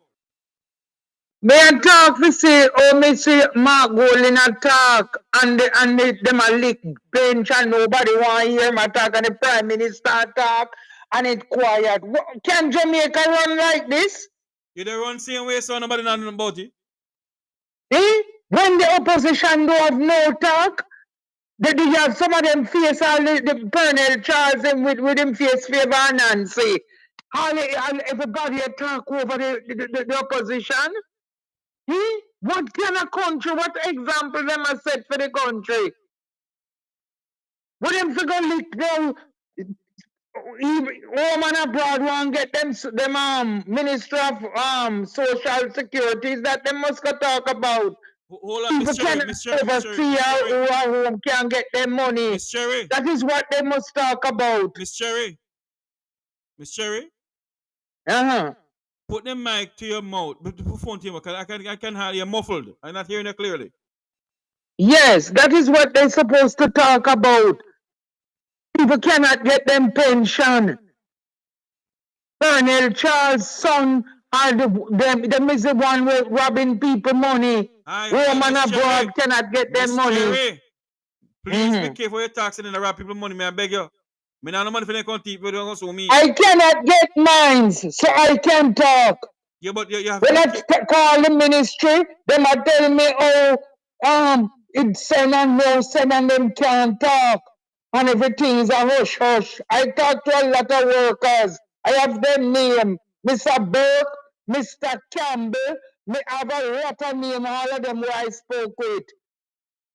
Them say it's not for them fault. We must talk to the government. This not sound good at all. They have them name in a book. The book here, me have them name in the book. All who I speak with. Them say we have to talk to the government. Is on the staff and worker. Them have nothing to do with it why the people cannot get their money. Can the country go this way? It's going that Can way. the country... What really going on in Jamaica? We do have a Prime Minister talk for the country because him hand in the kitty jar, so he can't talk. Then that's what can go so? That's what the people love, you know, ma'am. Well, the people are tired of it now. All right, I've been listening. Hold on, Miss Sherry. I've been listening to some places in some news, some talk shows in Jamaica. And you have come on this platform more than one time to talk about the pension thing in Jamaica. And you hardly hear anybody talking about the pensions in Jamaica. They sit down and they're quiet. So no, and people keep on saying, Mr. Jeffrey, they can't talk, they can't this, they can't that. Don't tell me so they But can't the talk. people them go up there, when them go up on Ministry of Labour and Social Security, all them do is telling the people them all kind of crap. I went up there too, and all them do is going around with the people them. And people have to waste bus fare and transportation to go there for them. I tell them, say, we will get to you to go talk to your Prime Minister and go talk to your MP. That's all the workers them saying to the people them. Then Miss Cherry, same way you can take to the airwave. Why they are afraid to take to the airwave? Their phone belongs to them. They can get their phone and call our Jamaica's national radio station. And they don't do that. But no radio station no up there because the big mama of radio station how much million and trillion. And a big mama alone have radio station in Jamaica. The whole of them have roll up all those money. You have Mellow FM. You have RJR. You have IRI FM. You have so many radio stations in Jamaica they can't call. And nobody calling them. We're quiet. Well, I tell you. Quiet. For what? But when you call them dep online, your minute gone. If you oversee, it's hard to get to them. Because them put you on wait and say government if you go talk to your Prime Minister. That's all the workers them tell you. But this cannot go like this. There's nobody to represent the country. I'm gonna call. Either the stream corrupt, so the river bottom corrupt. I am going to call opposition spokesperson and Labour and see if I can get somewhere. I'm gonna call them off here and talk to them. That's what my daughter said. There's no some contact to talk with them because when you call the workers and the staff them I say, Mom, there's nothing we can do. Go talk your MP and the Prime Minister. And you know how much of them name I have in a book here? I can give the name them a whole list of names where I call every day. They have nothing to do. They say it's not them. Go deal with the government because the government now defend the country. Not in America, Canada, or England, you hear that. If your pension or your social security if you come today, by midnight, 12 o'clock, it in your account. No, nothing, everything. If them are going to go up, raise it, let them send you a letter, say, well, I'm going to put on 50 cents this time, dollar next time, and it then tell you everything. You don't have to go in and no social security place go argue with no one. Everything well done. But Jamaica is corrupt. Pure corruption. The Cliff use the big mama, how much 5 trillion worth of tax money. Me not know. Me not get involved in that. I see paperwork showing. Paper me talk about how so then hold your money. Me may talk about that. Me not be confused in man to him and well, now that like the government got to deal with the Ministry of Social Security, make people can get their money. This cannot go like that. You call the people and them says not them. Must go to your MP and the MP Parliamentary Charles and the Prime Minister. So where's the money? How the money gone? Where it is? Where the people them cannot get their money? I know sometimes, Miss Cherry. I don't think of nobody, you know. But you know, so sometimes those people in those ministries, they are incompetent. They are lazy. Some of the time, so hanky-panky they go on in the ministries, they may see. It's unbelievable. Sometimes they're lazy if you do things. And I sit down and tell people go ask that when them say one supposed to get one do it, they don't want to do it. But all the system said in America, or Canada, or England, you don't have no problem. You go in there, your number call, and they talk with you and they tell you today or tomorrow you're getting later. And you can this is it's all the system set. So they have to do their work in England, Canada, or the US. They have to work. True. Because your name call our number, call the number you have when you go up, and they talk with you and they do what you have to do. The time, the nether day or the 3 day, that everything is all set. But Jamaica is not like that. There's nobody to represent you. There's no government. Eh? I want next star coming in. All right, then. I may listen to you. Okay.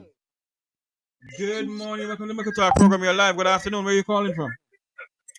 I'm calling from here in the United States, and I just want to say something in regards to the lady that is speaking there right now. Yes, ma'am. One thing she needs to remember that each time they send her the life certificate, if she doesn't fill it out and send it back on time, then that will hold up her money. So that's one thing she has to remember. Hold on there for me, darling. So, okay, they will send you a live certificate overseas for you to fully consider. Yes, you get one because I'm here in the United States. I got one last year, July, and I sent it back, and I should have gotten that money in September. I didn't get that money until yesterday. And when I tried to contact them, the phone lines don't work. But I eventually got onto someone who I will not reveal the name, who said that it came late through the snail service and it was being processed. And he did say I would get it late December or sometime in January. I actually got it yesterday. What I want you to do for me. So they must send back the life certificates when they are being sent to them. That is proof to let them know that you are still alive. I want to Miss Cherry's listen. Miss Cherry, let me know if you got a live certificate from the Ministry of Labour and Social Security in Jamaica. And if you got it, did you fill it back out and send it back to the Ministry of Labour and Social Security? You know, we need to know that, Miss Cherry. And caller, can you do me a favor? When I come off air, can you call me back, please? And I want to talk to you about something too. Well, sure. About what time that will be? I don't know, you know. I soon come off air anyhow. All right, I'll try. To see if I can help Miss Cherry and other people living in the United States who haven't got their pension from Jamaica yet. Okay. Right? I'll watch. I'll continue to watch and see when you finish there. Please do, ma'am. And repeat what you said. If you don't get the live birth certificate, what happened? Your money won't be processed because the life certificate is what tells them that you're still alive. Okay. All right, my dear. Real talk. Okay. Thank you. All right, Miss Cherry. Miss Cherry. Yes, sir. I hear that person speaking. I can tell her she don't know what I do. Hold on, Miss Cherry, hold on. Did you get the life certificate from them, ma'am? Yes, ma'am. I got make her explain it to her, make she listen what she talking about. I get that and I get it notarized with the bank and I send it off the same day electronic. I spoke with Mr. Blake and he received it and it's notarized. They told me I will get, because over 2 years now I don't get no money. It's over 2 year money and them tell me how much thousands, 100,000s where I must get because how much months, years I don't get. So I do all of that and Mr. Burke, I spoke with him. He get everything done. I sent it in the 18th of September, 2024 September. He told me I will get money. Until now, I don't see nothing come. I call him, I speak with everyone, they receive it.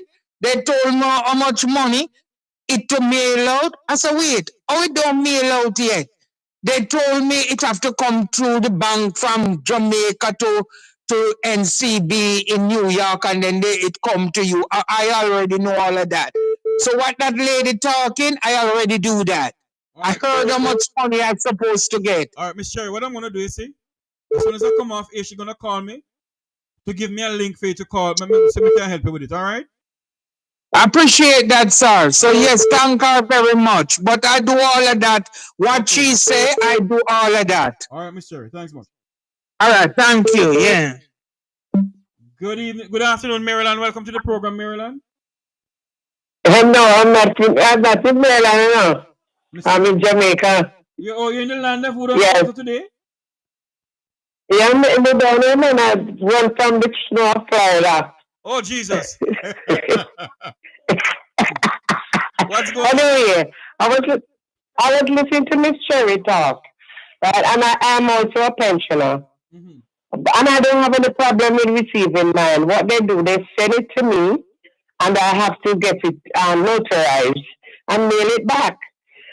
But my issue, the last. Miss Cherry said she did that.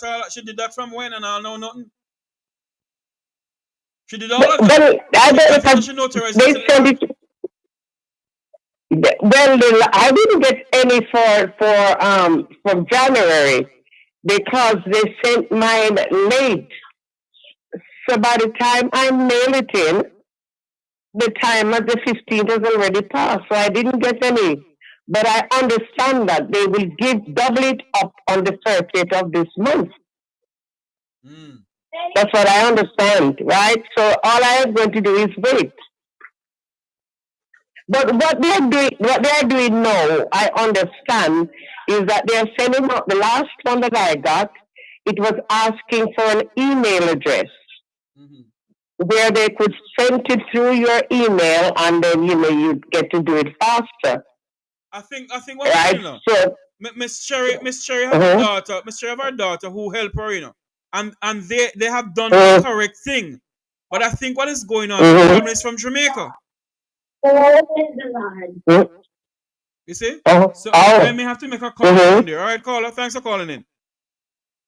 All right, then, Mr. Finch.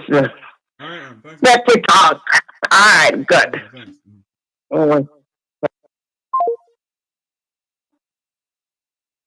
Wow. This person was calling, though.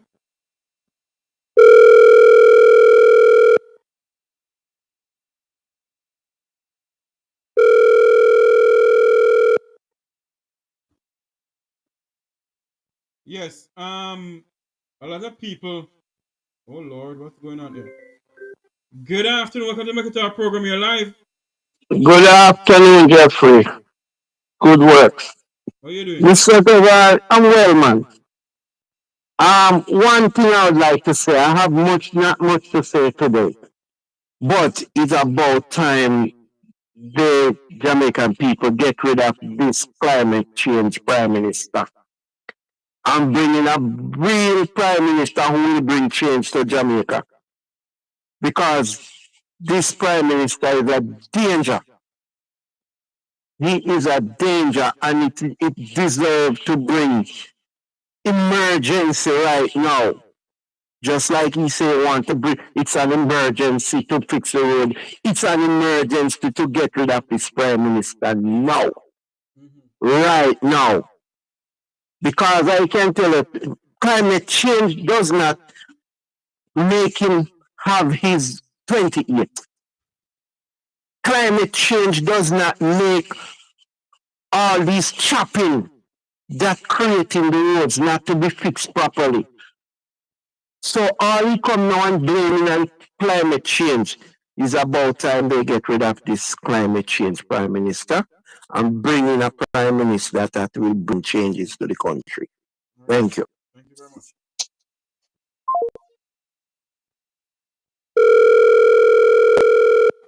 A lot of people have been calling. Have been returned the calls to them. Someone left a message here. Good afternoon. Welcome to the Make It Our program. You're live. Happy New Year, sir. How are you doing, sir? I'm there in Thompson, Florida. What going on with your sons are done? One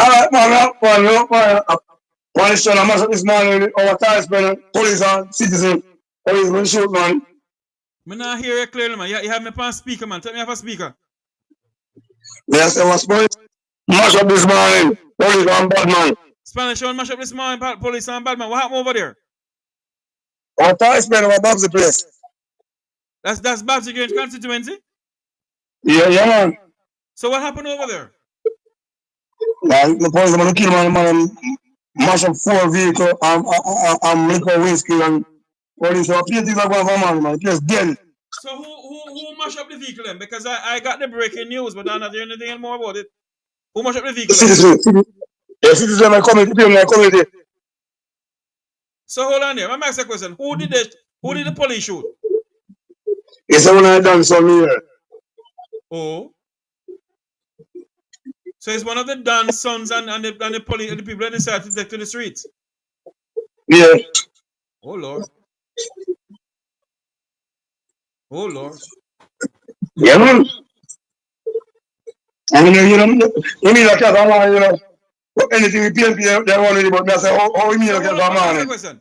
There's nothing on the media about this, nothing 12 o'clock news? Nothing at all, brother. Nothing about 12 o'clock news. Nothing. I have a PNP business.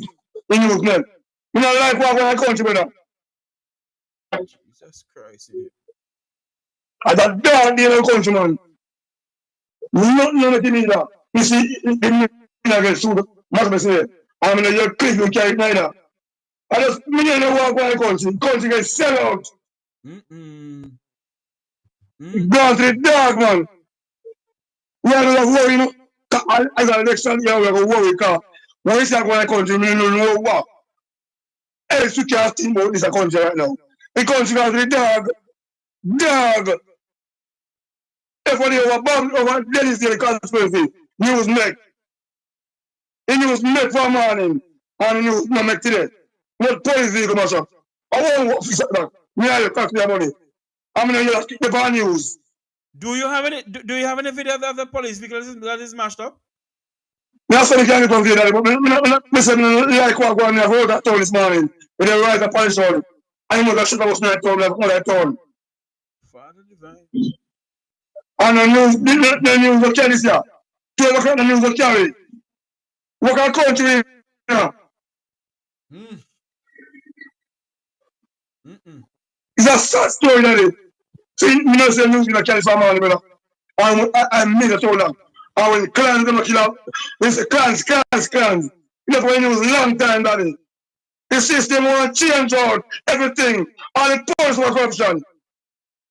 Dear God in heaven. Country must up, daddy. How you can't have a country like that? When you go in a class with no code time, when you go on a PNP or whatever, you don't make it do from morning earlier. And you was going to make from morning. You will block them to your board and much at the bus. And then go on news. My God.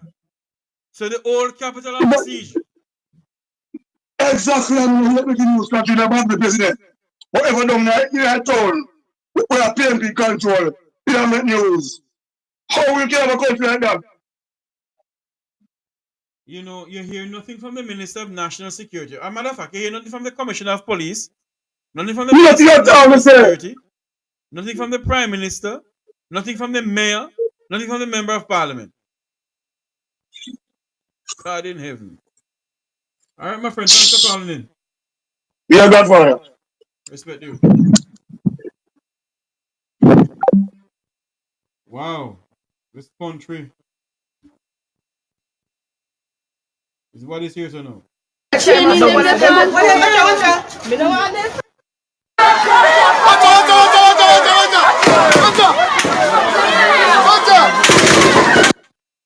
Let me see, me can get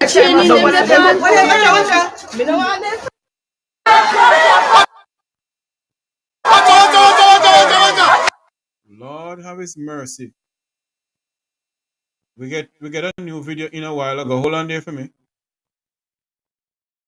Come back here, so we're listening, watching from around the world on the Eastern Caribbean.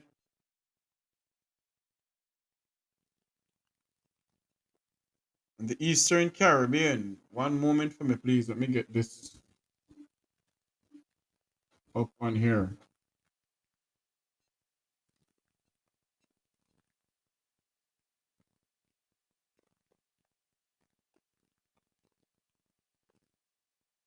One moment, please.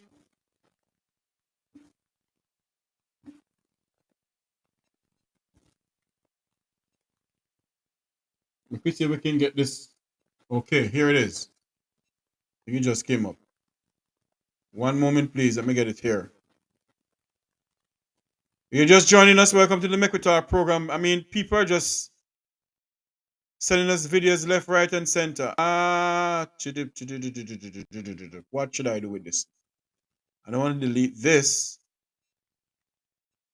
All right, let me, yeah, I can delete this for now. Get this up here.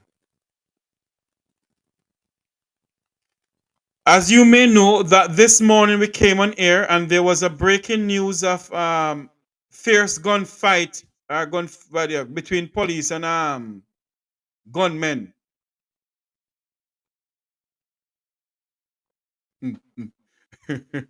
Between gunmen and police and members of members of the security forces. We don't hear anything more about it. I've been checking my sources on my thing here, and I haven't seen any news organization in Jamaica speaks about it. It's all over the place. People are talking about it. We don't know what is really going on if this country of ours has any leadership. Nothing. I don't see nothing on the news. Nothing at all. You look on the Gleaner's website, you don't see anything. Oh.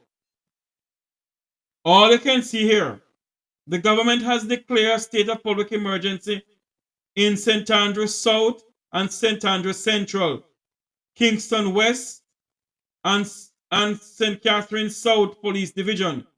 I don't know if St. Catherine South Police Division is a part of Spanish Town. I don't know. But this is what we're getting into our news center here. The government of Jamaica has declared a state of public emergency in St. Andrews South, St. Andrews Central Police Division. Sorry, read it again. The government of Jamaica has declared a state of public emergency in St. Andrews South, St. Andrews Central, Kingston West, and St. Catherine South Police Division.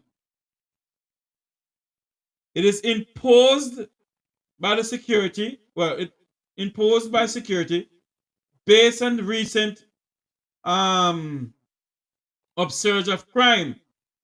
What I don't know though, what I am not gathering from this is that we do not know if St. Catherine South Division is a part of Spanish Town.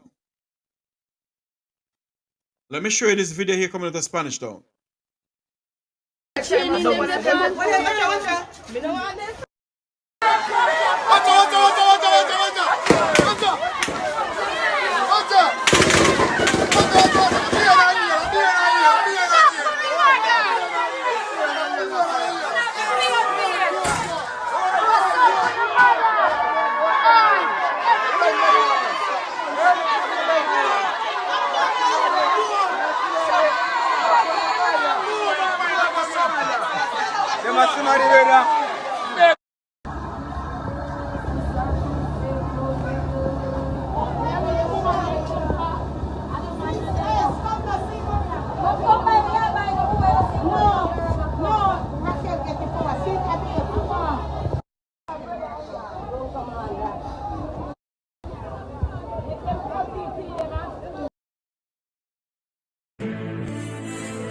This is Make We Talk breaking news.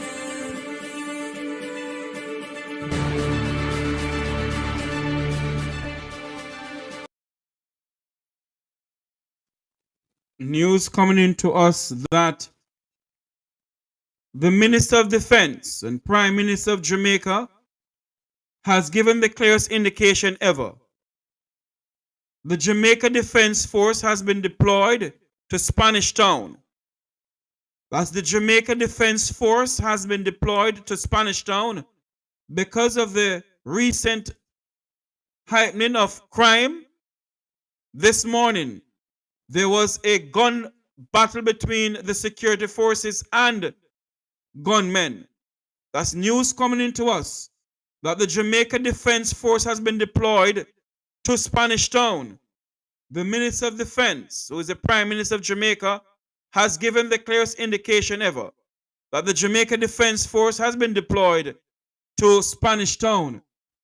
Based on what we're gathering here on our news center, that this morning there was an upsurge of fierce gun battle between the security forces and gunmen. There was an upsurge of crime.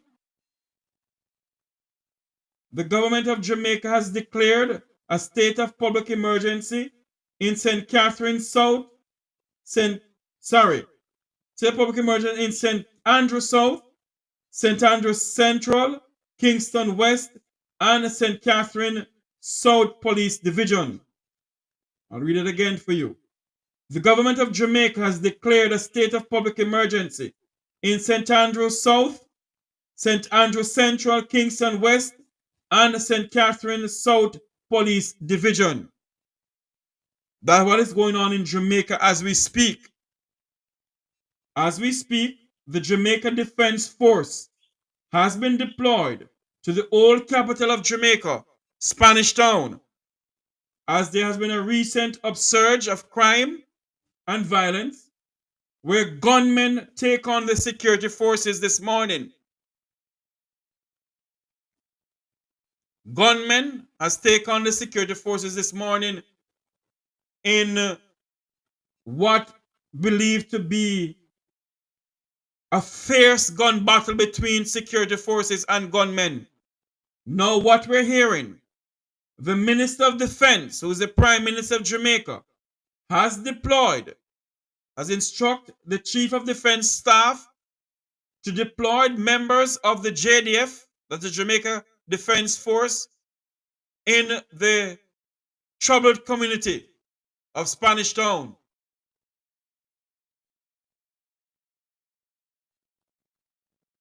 That's what we're getting in our news center here, that the Jamaica Defense Force has been deployed to Spanish Town, and but the question I must ask though, can the state of public emergency truly help Jamaica? But that is what is happening as we speak. Let me go back to the main reason why I came on air today. Speaking about roads, I want to show you a video of a lot of taxi operators on Spanish Town Road took to the streets about the roads. My name is Sheldon Harris, also a taxi operator. Just recently, one of my friends got splashed with this very water, and it cost him over 70,000 because the rashes on his skin. He has to go. Him go to public, them can't help him because he have to sit down and wait. Him go to private doctor, the amount of medication him have to take. Just yesterday, police and examiners out there taking off plates because them say your vehicle not fit for the road. But if you see the condition of the road not fit for your vehicle. School, children going about getting splashed by sewage water. Them parents complaining how much them have to spend on doctor bill. This is unacceptable. You get me I say? Acceptable. This can't go on, so yeah. We need the authorities to come and look after the problem, alleviate our stress also, because this morning, one of my tires dropping right in my car, brand new tire I put on yesterday, it bust because of them patrol. The other day I fix front end parts. This Sunday I care about the car, go mechanic, him tell me say, Sunday again I come, I have to go change parts again. Why? Them things are dipping in my pocket more and more. And when you come through the light, and the light up on green, you have a green that come through. And when you change the middle of the road, the light up on red. Police jump up on you, you just block the light. And you can't, look, as you can see, we can't come through the line fast. We have to splash up people, we have to fling in your car and say, yeah, this them, and all of that. We can't go on like this. We cannot go on this because we have to pay insurance, road license, we have to license the vehicle have to fit, every kind of thing we have to do. We can't go on like this, so we decided to take a stand this morning. So we need the authorities to come and address this problem. No! Not tomorrow or next week. We are talking no! You understand? We need it to be done now. Because we can't go on this. You have a school right there. You have a school right there again, as my counterpart said. And it's affected. Even the police in the station, you have to see them a skip and a dolly if we go in the station. We can't go on like this no more. So whosoever is responsible for this section, we need them to come and deal with the problem now. We are asking now. May I emphasize for now. I look at the call from the Prime Minister, the Minister of Works, National Water Commission and all those who are responsible for this. Ministry of Health also, because this is also a health crisis. Because people are getting sick. This is from November to December, now it's January, a new year. Yes. We should be having something new. We can see them all. Come on, man. We can't go on forever with this. And this is an election here, and when they come, say them want to vote for them. We not vote. We not vote. We not vote. We not vote. No vote. Yeah, no vote. Is it because we're beside Tivoli Garden? Look at this. We have Edward Siaga, we have Demantown, we have Tivoli High School, we have a police station, we have other primary schools. You get what I say? This is a major thoroughfare for persons going to the KPH hospital. You understand? No one know the back road and so forth to go to the hospital. And you tell me, say, every time them have to come through, as I look at the wall, the wheel come up in the wall, you know. We are buy parts until I say, I not buy no more parts till it fix, my general. We not buy no more parts. All right, you with the right here, so and the light change 6 times. 6 times before you move. Sometimes when you come through right here, so you will have all the police due to how you go through the potholes. You get me? I say, you have a police right here, so under the tree. Say you broke the light through, you try to save a car parts.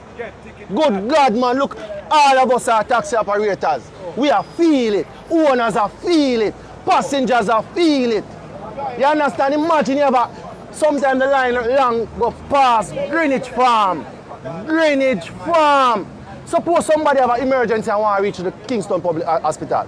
That person, God forbid that person go, come on, man. Respect the school, man. See the school, respect it. If you don't respect we as motorists, respect the school, man. You're over the scheme. Persons are complaining even now. It has been brought to their attention. When you flush a toilet in the scheme, it come back up, it can't flush. A police I tell me a while ago say, not even the station toilet can't flush. Good God, look at this, man. Good God, man. Come on, man. I want to know who is the MP for right here. So this need for fix, man. This need for fix. We as the Jamaican citizens and investors, we are feel it, my general. We are feel it. We are feel it. We are feel it in a ticket. We are feel it in a tire. We are feel it in a front end. My name is Sheldon Harris, also a taxi operator. Just recently, one of my friends got splashed with this very water, and it cost him over 70,000 because the rashes on his skin. He has to go. If he go to public, them can't help him because he have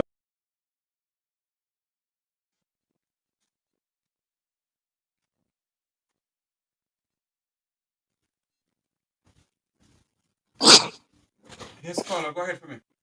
Yes, visitors, I have to call back again, but I have a question. Go ahead. Just tell me if my memory is not right. I won't say last year because it might sound too long.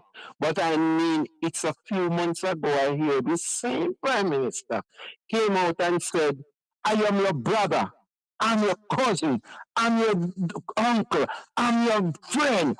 And it's the same people he told all those things he's declaring war on.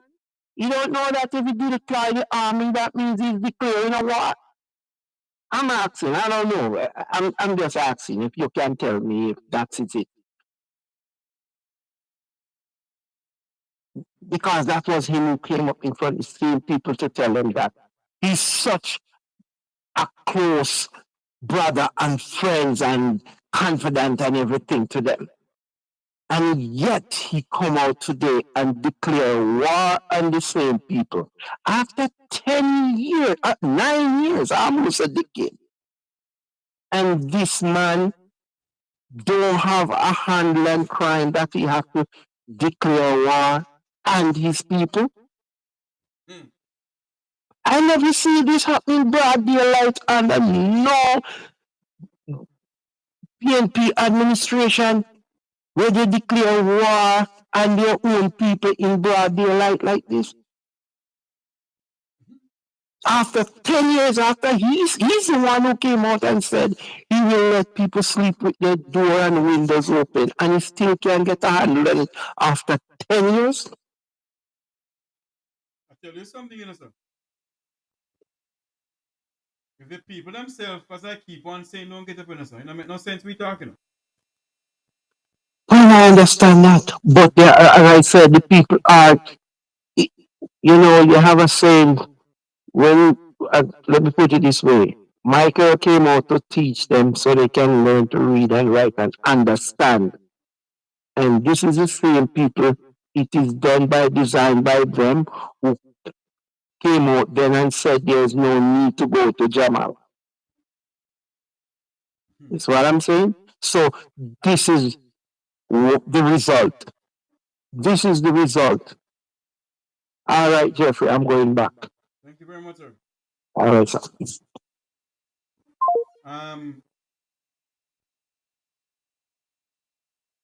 Hold on there for me. Hold on there for me now. I see something just came into me. Taxi operators teaming up to remove a vehicle stuck in one of the pot. Hold on for me, please. I want to show you something that was just sent to me. Hold on for me, please. Let me see if I can send it to my email. In the meantime, I want you to watch this for me. Watch this for me. Thank you, Mr. Speaker. Mr. Speaker, the Prime Minister has delivered a speech akin to a budget speech. Many of the things he included in his speech today are things that were in his budget speech last year in March. And we've heard it several times since. But you know, what that speech that the Prime Minister just made reflects is really a pretense at accepting responsibility, but in reality seeking to dodge responsibility. Climate change. To blame the poor, the appalling state of the road network in Jamaica today on climate change is just totally disingenuous. The reality is that there has been an absence of any proper road maintenance policy for years. And you have been in office for 9 years, so you have superintended 9 years of neglect over the maintenance of Jamaica's road network, for which the people are holding you accountable now. And that's just the reality of it. There used to be a road maintenance fund, which was established and funded to support road maintenance programs. That was put to an end under the JLP government to help to finance some of the loans that were taken from China, as it was in that case, to finance some of the major road projects. Jamaica's had decades of major road projects, but very little road maintenance. And what bothers me about your approach is that it's going to continue into the future if you are allowed to continue in government. There will be inadequate maintenance as a permanent feature of your government's regime, because you're continuing to be fixated on major road projects, because no doubt the benefits that flow, that can be the collateral benefits that flow from those major road projects, of which we are all aware. But the road maintenance, which is what the people want to see, the interior roads, the community roads, even the scheme roads, which you said the government is not responsible for. The government fixes the entire parameters of how roads are addressed in the country. The decision whether to take over or leave roads without any proper superintendent is a government decision. You can't shirk responsibility for scheme roads because you say developers developed it and it was never handed over. These are schemes which have been in this situation for year after year after year with no proper arrangement for dealing with the fixing of the roads in those schemes.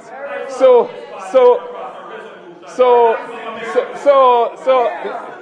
you said something about when you start to shout, you know, the stone lick. Well, apparently it does lick. That's why you're shouting at me. Caller, welcome to the program. You're live. Good afternoon, Mr. Tavares. Good afternoon, ma'am. I listen to your program almost every day, but today I've been tempted from your big on this morning to call in, and I made several tries, but somebody first me. Anyway, now I get the chance. I'm gonna just get something off my chest. I know you might not like it, and several Jamaicans and who home and abroad might not like it, but this is my take on this situation. We have a prime minister who people went to the polls, voted to give him a try. I heard people saying, "Oh, he's a young man. Let us try this one now because the others come and they did this and they did that." Jeffrey, these people, I'm sorry for them. I'm sorry for us Jamaicans, not them, us. The problem is, I have begun to realize that this man, this prime minister, is a cancerous, malignant, cancerous growth on the back of Jamaicans. Is a malignant, cancerous growth. I repeat it. And I don't know which oncologist or which surgeon is going to remove this cancer out of our midst. I heard yesterday, I was watching Parliament, the sitting of the Parliament, where the opposition leader was talking. And when somebody, one of the enablers, did not like it, this man get up talking about not slave, I'm sorry, talking about banana boat. Listen, I am old enough to know and can critically think for myself. We are in the position we are in Jamaica and around the world, all black people, but not around the world, the people who came to the Caribbean and who went to the US and the other countries. Listen, it's because of malignancy in black men's heart why we were told to white men to transfer across the Atlantic Ocean. So when he is going to talk about banana boat, he runs abroad when they run abroad to kiss up to white people too, to get white people's money. And when they can't get enough and white man discipline them, they run back to Jamaica to enslave black people. These people are colonizers. And I'm talking Andrew and the one. I don't even want to call his name in my mouth. His name is whatever you want to call him. What is it? What is his problem? This man needs to be cleansed from top to bottom. I hope God have mercy upon him, because I cannot bring myself down to the ground to hate something like that. Can you imagine? You are in Parliament and that's your line of thinking? A big, tough, must be 70-year-old man, you telling somebody because them speaking the truth and you want to go kiss the emperor's ring and enable him, and you are telling the man, the leader of the opposition, I don't care what growth they have, but that is not how you speak to somebody. You're going to tell the man, oh, banana boat. The man didn't come there on any banana boat, idiot. And you know something? It is full time. It is full time. The Jamaican people lead a petition against Everald Warmington. It is full time. The Jamaican people, he has been doing this for many, many years. This man has disrespected the women of this country. He has disrespected the Parliament of Jamaica, and he continues to do so, and nobody does anything about it. You know why I call the Prime Minister the cancer, and I don't care. You know why I call him? He sat down there and he could have turned around. And he said nothing. He said nothing to him. He said nothing to him. And the other enablers sat down there. Why people electing these dumb idiots? They are so uneducated, unintelligent. Last week I heard one trying to make a narrative about how she's not talking about the color of the man's skin. She is only saying he put the chain around what the guy's name again. It was a depiction of something the guy was trying to show Jamaicans how we got to this point. And you can call yourself an educated fool and sit down coming to talk about the man's character about putting chain around person's neck. Look what your prime minister is doing to the country. He is stepping on black people's neck. This man has no integrity about him. 28 bank accounts and more counting. And you cannot see that poor people suffering Christmas. Some of them couldn't even eat dinner. And you have so much money living in ivory in a big palace, and then you cannot roll back the GCT that the people could buy little food to eat and free them. The same money that they have to be paying you, paying tax on, they're paying the tax on the food, and you take the money and can't go put in a bank account abroad. You are a cancerous growth on the back of all of us. Malignancy too. And I heard of this woman in Turks and Caicos Island talking about violence and this and that at some meeting the other day. Where is she from? You know, these enablers, these are the reasons why Jamaica cannot be better. Because people choose what they want to see. If Mr. Golding makes a mistake, I am ready to call him out. I don't care. Hold on for me, darling. Let me make something clear here. My good friend Christopher just sent me something a while ago. Chris, want to listen to something here, ma'am? Yes, sir. They have already accused me and Wilfred Rattigan of destroying brand Jamaica. But the question I need to ask the people of our country, Jamaica, and in the diaspora, when $3 trillion of taxpayers' money unaccountable for, when the leader of your country has 28 bank accounts, when 1,131 something Jamaicans was murdered last year from January to December of last year, when 42 Jamaicans have been murdered since the start of the year, isn't that bringing down brand Jamaica?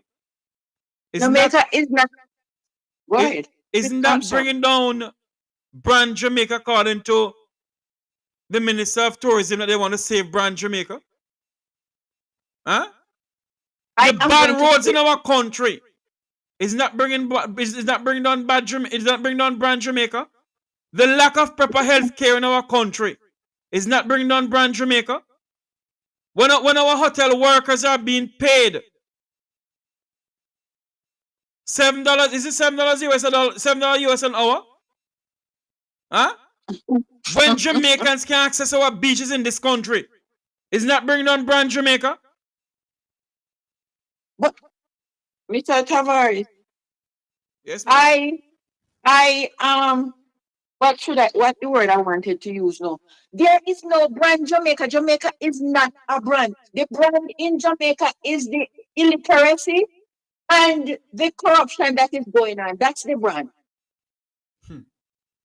That's the brand. That's what I see as a brand. What brand? Jamaica is a country. Anybody else calling their country brand Barbados or brand St. Lucia, brand anything, is corruption is the brand in Jamaica. Finger Smith, money laundering, that's the brand. So when they're talking about Jamaica, about brand Jamaica, talk about corruption. Talk about money laundering. Talk about iniquity. I heard one of the ministers last week talking about dark tourism. That's your brand? And yes, man, Edmund Bartlett. I forgot to, oh Lord, I forgot to run the advertisement, you know. Anybody in the Jamaican diaspora, all Jamaicans in the Jamaican diaspora, the Jamaica Tourist Board, led by the Minister of Tourism, is saying it must come down for dark tourism. It can come and restore the Maypen Cemetery. Come on down, because the minister himself will wash you off with some J's and Dettol and some white rum. Come on down for dark tourism to Jamaica. Jamaica's world-class minister of tourism will wash you off. Wash you off, totally wash you off with some J's, Dettol, and Fabulous. Let me tell you something. Yes, that's their brand. That's the brand. Working Obi and digging out dead people out of graves. That's the brand. That's the brand. Talking about brand Jamaica. Jamaica is no doggone brand. They are so illiterate, and these are buffoons, nincompoops. You take a stupid idiot, cancerous man, putting you in to represent you and treating him like he's the emperor of Weir. Excuse me. Mr. Tavares, thank you. I'm so upset now. All right, my dear. Thanks for calling in. You're welcome. This country of ours, I want to show you another video here. I hope this is the right video, you know. This video here. Mr. Speaker, I know discussions about resolutions brought here and neither here nor there. The reality is that Jamaica has a proliferation of schemes that were developed by private developers where the roads are in limbo. And you can't shirk responsibility as a government by saying, oh, that's the way it is. It's the duty of the government to fix the system if the system is flawed. The fact that you're very bad at fixing systems is no excuse. And that failure is replicated in many different areas in terms of how the state interfaces with the population, where there are all sorts of inefficiencies which people suffer from daily and need to be corrected, and you're very poor at correcting it. But the point about this is climate change is not the excuse. It's not an excuse that can absolve you from responsibility for your stewardship of the road network over the last 9 years. Highways have been built. Highways were built by many governments. The North Coast Highway was built by the PNP. The East-West Highway was built by the PNP. The North-South Highway was built by the PNP. So and you built some roads too. But the road network, despite the increase in fiscal space, which has been the legacy of the successful execution of the IMF program under the PNP administration of Portia Simpson Miller, after the Bruce Golding administration collapsed the program and couldn't cross it and had to give up on it, couldn't pass any test. We took it over and we set the groundwork. We did the heavy lifting. That is why the tax system was fixed by a proliferation of tax legislation and administrative changes which have borne great fruit. Where the revenue has increased year.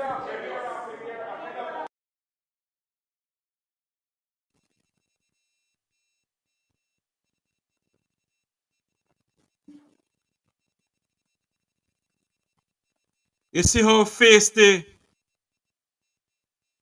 Speaker of the House is? We mustn't speak about what is going on in the country, you know. This is what is going on in our country. Watch this video here where taxi drivers are pushing each other out of the potholes in this country. Look at this.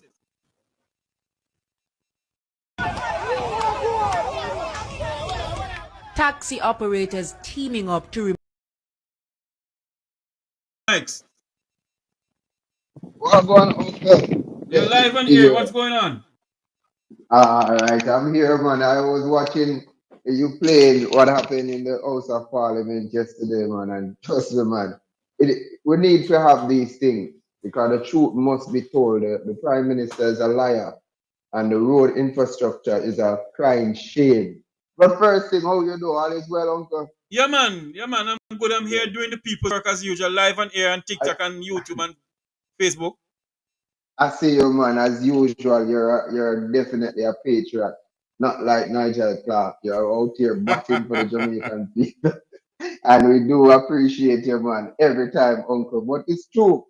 9 years time, we see no road work are going, and it's pitch patching of road. This is no. It's too much now. It's cliche. We've been seeing this for years, where the politicians continue to build. Not build road, but patch roads when it comes close to election. Mr. Prime Minister, your government, it is wrong. foolishness. In 2017, you repealed the Road Maintenance Act. Why? And you're still collecting tax from the Jamaican people. They talk about no new taxes when over $1.3 trillion is collected in tax. The most tax ever collected in the Jamaican history. And there's no new tax. Come on, people, tell me what are we listening to? Because you know something, Jamaics? yes. If the Jamaican people could just sit down and listen to when people like myself, Rattigan, you, and others speak. The Prime Minister may not directly tax the people, but he's indirectly taxing the people. Thank you. So when he comes out with his world-class Minister of Finance, Nigel Clark, and said, no, read my lips, like when George Bush Sr. They tell the American people, read my lips, no new taxes. The former minister came out and said, no new taxes. Lie. Lies. They tell you no new taxes, yet still you're paying more when you go to the pump. No new taxes, yet still you're paying more for electricity. No new taxes, yet still you're paying more for water. No new taxes, yet still you're paying more for grocery. No new taxes that yet you're paying more for road traffic tickets. No new taxes when the country just in poverty. People, come on, it's time for us to wake up. There's no way in 2025 we should be continuing to be tricked by politicians. And again, we have to think of balance and both sides, accountability. For the JLP, the PNP, accountability. No longer should we be fooled by people telling us no new taxes. It's like saying that I love you, but yet still you're stepping in my neck. That doesn't make any sense. And the Jamaican people need to raise the mindset and thank God again, somebody like you, Uncle Jeffrey, out here, Wilfred Rattigan, Mystic Sensation, Melting Pot, a lot of people out here. And I encourage your listeners to continue to like and to share your information because you are give it as raw as possible. And it's not for the upper centon joke. The boomba bars and the boomba. You're pronouncing the name correctly now, man. Yes, Uncle. Blessings, man. But trust me, I'm hearing. Hold on for me, Jamaics. Are you busy right now? Yes, a bit. So what I would say, what I ask you, I will talk to you off here. But yes, no, because I was just sending the link to just come on for even 2 minutes. For 2 minutes, I'm busy at the moment. All right, but no problem. I will be on for the next one. Yeah? Yes, man, no problem. That'll be good. Most definitely, I come in to represent with my uncle, man. Yeah, as you're out here doing it. People continue to support Jeffrey Tavares, support Mr. Wilfred Rattigan, support Mystic Sensation, support the fighters are out here that are championing the cause of the Jamaican people. The work that they're doing, you're not going to see it tomorrow when you turn on your TV, or you're not going to see it tomorrow when you open your door or your car door, whatever. It is for the future. It is building the mindset, the planting the seeds of integrity, accountability from today's date so we can reap the fruits of progress tomorrow. Yes. So continue to support. Blessings, Uncle. And most definitely me there. And the time I will come when we're there. So yeah, all man. right? All right, my friend. Blessings, Thanks much. Uncle. Thank you. Thank you. There you have it, Jamaics from TikTok. One of our fairest fighter for the cause of a better Jamaica. I want to say thank you all for coming on. I'm gonna play one last video, and I think we're gonna close the program because we have other things to do, and we have another program coming up. I want you to. There's a video I wanted to show. I think I showed the video already. Anyway, so based on all of that, this has been as we end this program this afternoon. I want to say to Jamaicans, both home and abroad, that despite what is going on in our country, despite what is going on where people from around the world love our country,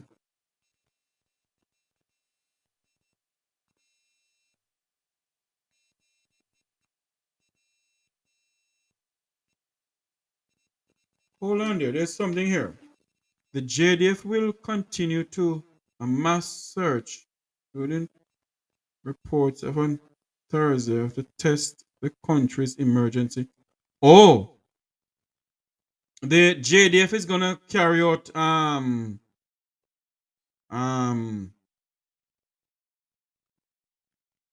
not a raid,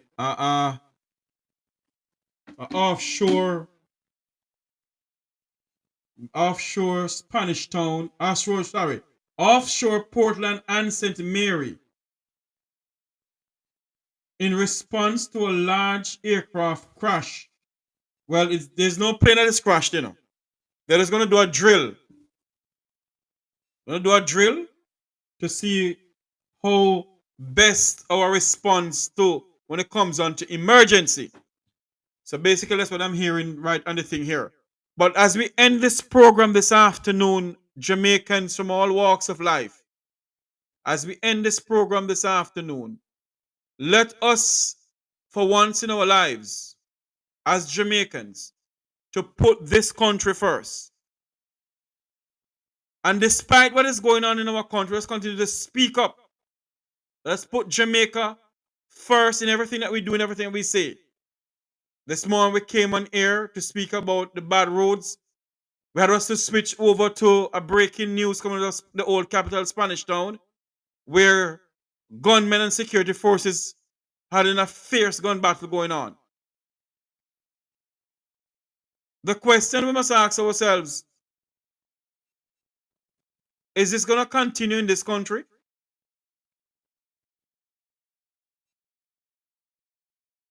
And every 5 years they come and they change up the thing.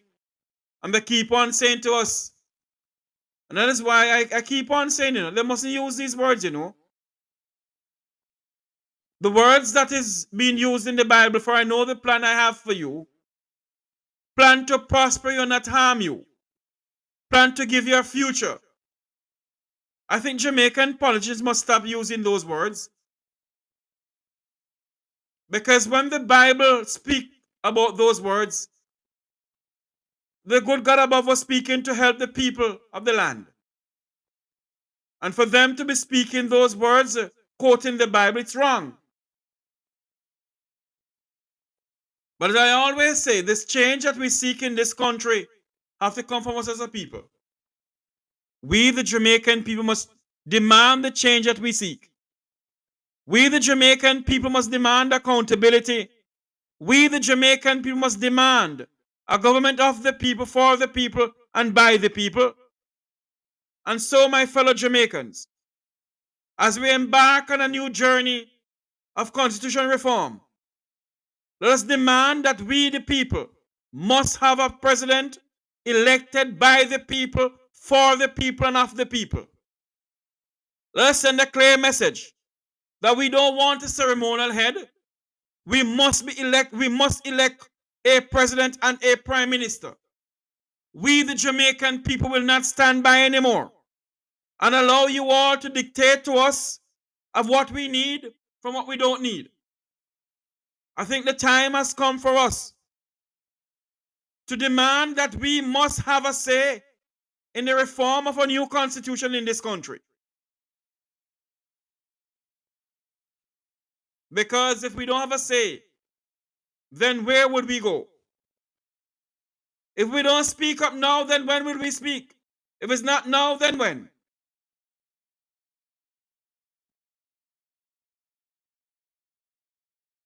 And they keep on saying that they have plans to give you hope and a future. What hope and what future? When we, the people, don't have a say in the election process in this country, from 1962 until now, the Jamaican people has never elected a prime minister. Andrew Holness was never elected by the people of Jamaica. He was elected by his constituency. The wider Jamaica do not elect Mr. Holness.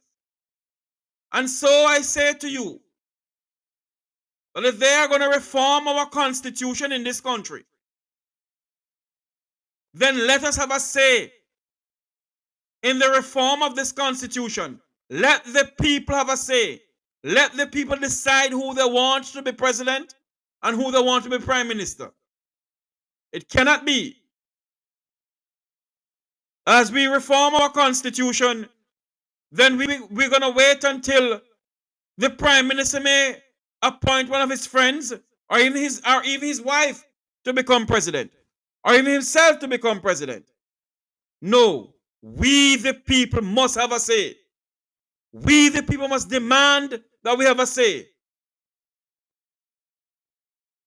A say in which we elect somebody. A say in which we the people say, yes, we are the one who elect this president. And no more. No more will we sit down anymore and allow you all to believe that you are the one who pay us. No, we pay you. And so if we're paying you, I think it's time for you to listen to we. We are your bosses. We are your bosses. We are the one who employ you. And for you, Everett Warmington, you must remember that the people of your constituency that you keep on disrespecting, they are the one who employ you, Everett Warmington. And you, Everett Warmington, must know that same way you're a Jamaican is same way Mark Jefferson Golden is a Jamaican. Same way you were born in this country. Warmington is same way Mark Jefferson Golden was born in this country. And the time has come for the people of Jamaica to send a clear message to the parliament of this country that no more will we sit down and allow you all, because of Everett Warmington, to bring the race card into this parliament, this hallowed ground, this hallowed parliament of the people of Jamaica. No more. Everett Warmington, the time has come for you to show some respect or get out of the parliament of Jamaica, the people's parliament. The parliament belongs to you, nor your party. It is the people's parliament.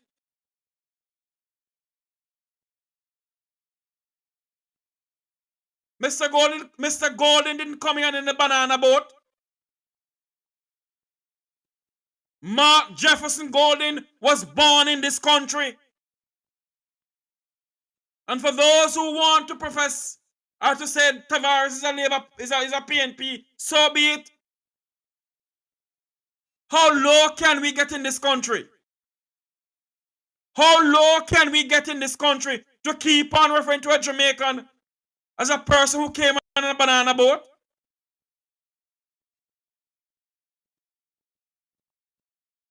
How long shall we sit down in this country and allow those who believe that they are bull duppy and duppy conquerors to lead this country down a slippery path and a slippery slope?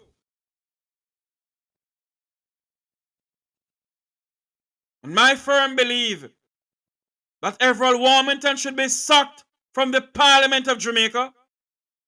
But obviously, Warmington have some secret for the Prime Minister.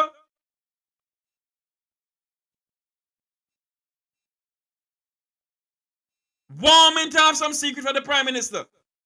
It's a disgrace that the Prime Minister sat in the Parliament of Jamaica and did not come up publicly and say, Mr. Warmington or Member Warmington, enough. You did not do so, Mr. Prime Minister.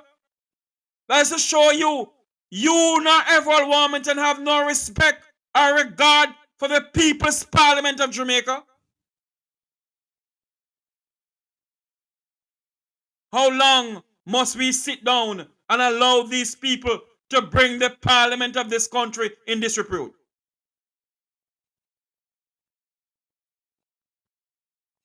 You were put there to do the people's business. You were never put there to belittle each other.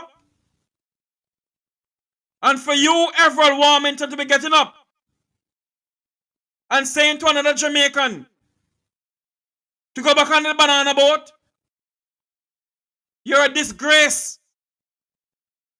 You, Everett Warmington, is a disgrace to the parliament of this country called Jamaica.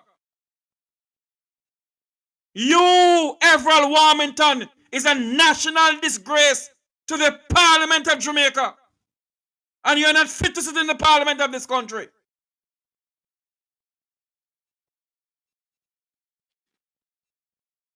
You're a disgrace to the parliament of this country.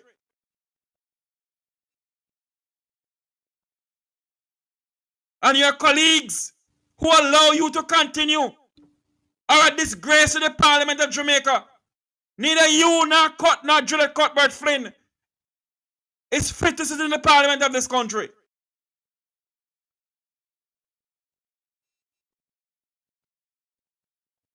And we must stand up for what we believe in. How can we bring the race card, the racism card, into the Parliament of Jamaica?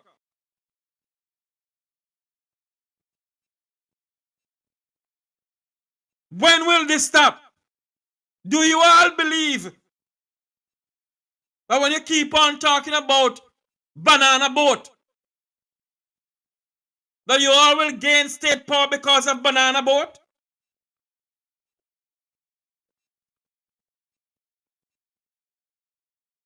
And those are the people like Everett Warmington, this Governor General of this country, give national award to. People like Everett Warmington don't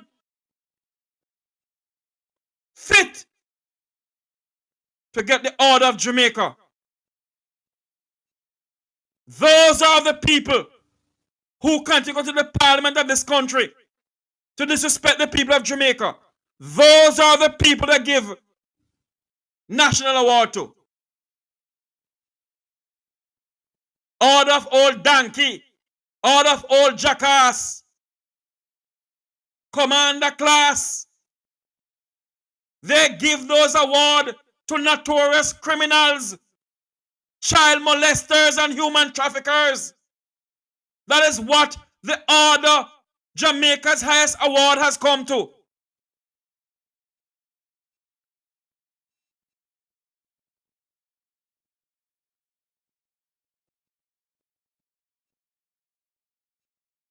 When you give people like Everett Warmington Jamaica's national award, who has no regard for the female members of parliament, who has no regard for the media houses in this country, has no regard for the people of Jamaica. When he look on people in his own constituency and saying to them, not one single effing money of my money will be spent on the PNP. Is that the money don't belong to you, Everett Warmington?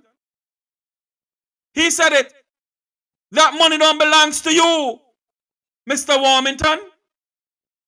The money belongs to the people of this country. And the Prime Minister of Jamaica sit there and allow this man to continue degrading the parliament of this country. The Prime Minister allow Everett Warmington to continue to disrespect the people of this country. Let's just show you that Prime Minister Holness has no regard for the people of Jamaica. And all they're gonna say, go away, him old dirty comrade. No, we're all Jamaicans. And you can't come to the Parliament of Jamaica telling another Jamaican to go back on the banana boat. Mr. Golden never tell himself to be, he must be born a white man or a black man. God created us in it. God created every one of us.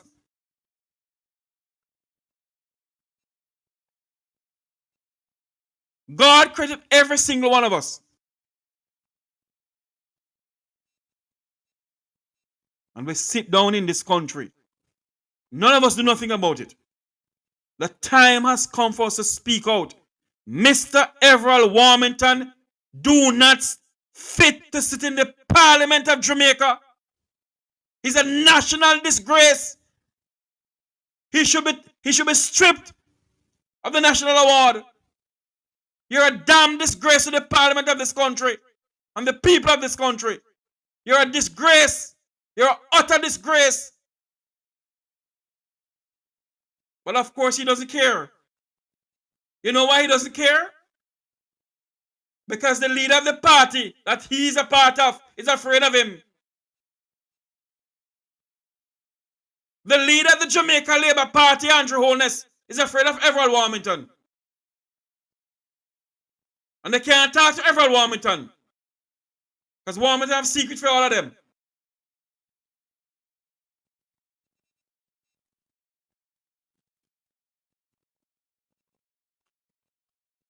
You're a damn disgrace to the Parliament of this country.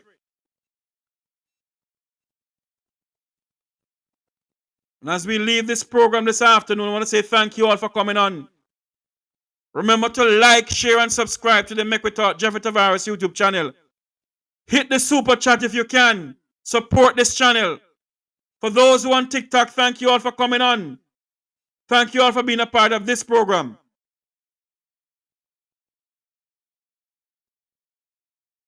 Thank you all very much.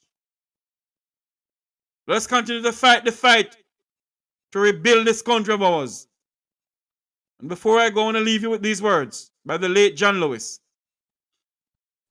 I got arrested a few times.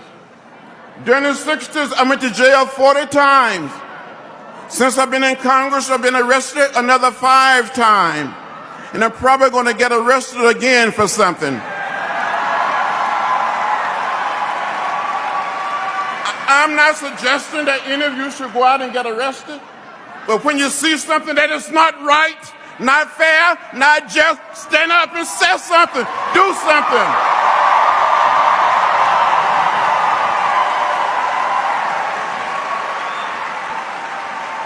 I gave a little blood on that bridge in Selma 53 years ago. I almost died. Some of my friends and colleagues were murdered in Mississippi and other places. I'm not asking any of you to give any blood. I'm just asking you to go and vote like you never voted before. We have to vote.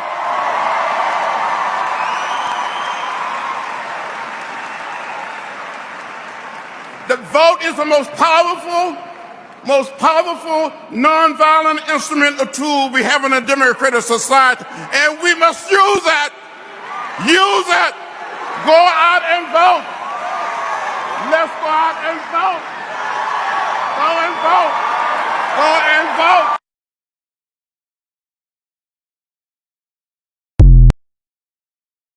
Remind him, Papa Dad.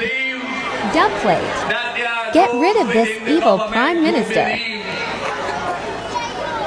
That jaded mean you must dip in it. But I say to Andrew Holness, you better understand that puts a run wild in a jaded.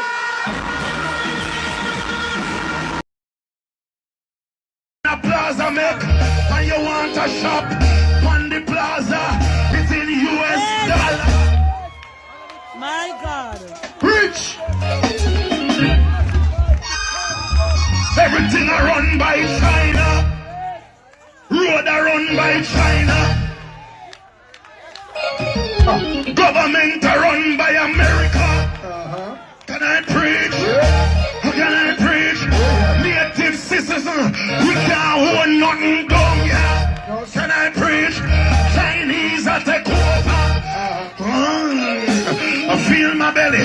Somebody say, whoa. Deliverance, we need the blood, we need Jesus, we need help. Can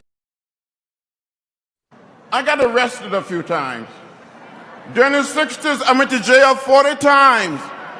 Since I've been in Congress, I've been arrested another 5 times. and I'm probably going to get arrested again for something. I'm not suggesting that any of you should go out and get arrested, but when you see something that is not right, not fair, not just, stand up and say something, do something.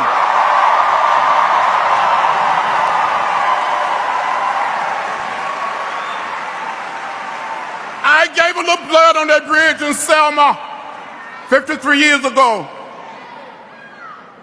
I almost died.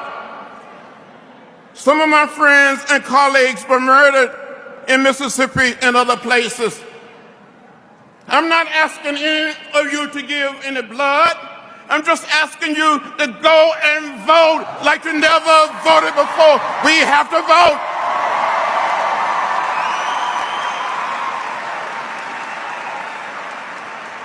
The vote is the most powerful nonviolent instrument or tool we have in a democratic society, and we must use it. Use it. Go out and vote. Let's go out and vote. Go and vote. What is the dream for the election that I want to hear from you before me go? Which election? Sister, me not the panic. I time for everything now. Me not the panic. When me get out of election. Look like. Sister, me not get no election. All you hear me the pan radio, the chat. Me never get none from them. So you don't get any dream? Me not in election. I God me the seek no because guess what? People this a drop dead, so me the repent and go to church back. They repent. They me not think you did repent long time. Eh? Me went take over politics and don't have time to send me to read my Bible every morning. What a shame. Because me they try to find something to compare the counter. Oh. Some people they get rent pay. Me living on a piece of walk back and can't get water. Me go continue to chat about politics, sister. It's blood and teeth against you. Lord. Me can't get water. Whole Christmas upon me pay dinner. Big me when we are 200 and had for the bill upon. Me mad? And me to continue to chat about politics, sister. Nobody with it. That means time for everything. Andrew holding his corner dark then. Me not nice, sister. Me not go for me not no politics story with you. Me done with politics right now. Me not talking about politics. Me just suffer loose and nobody not give me nothing at all. It is finished. And they chat for you, they think so. Me just suffer bad and nobody not help me. Oh Things dear. Right. People they go collect pay and me not get nothing at all. Not even $1 me not get. So me awa. But you working? Me only but no working on. What kind of work you do? What's the status about with the right now, yeah? About with the right now. Me know that right now. Just people that come by ya, they get their house right there pay, so them people come every day contract. Not me. Me not get $1.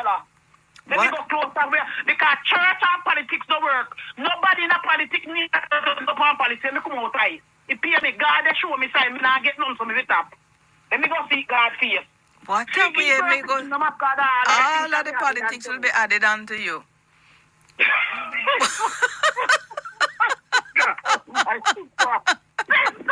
What is wrong with you, sister? What a way me step in the ants nest, yeah. Send them one package, come give me. Eh? Never send them nothing, come give me.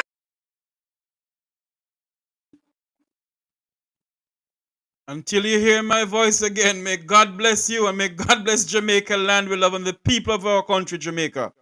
Have a great afternoon, everybody. Remember to like, share, and subscribe to the Make We Talk Jeffrey Tavares YouTube channel. Good afternoon, everyone.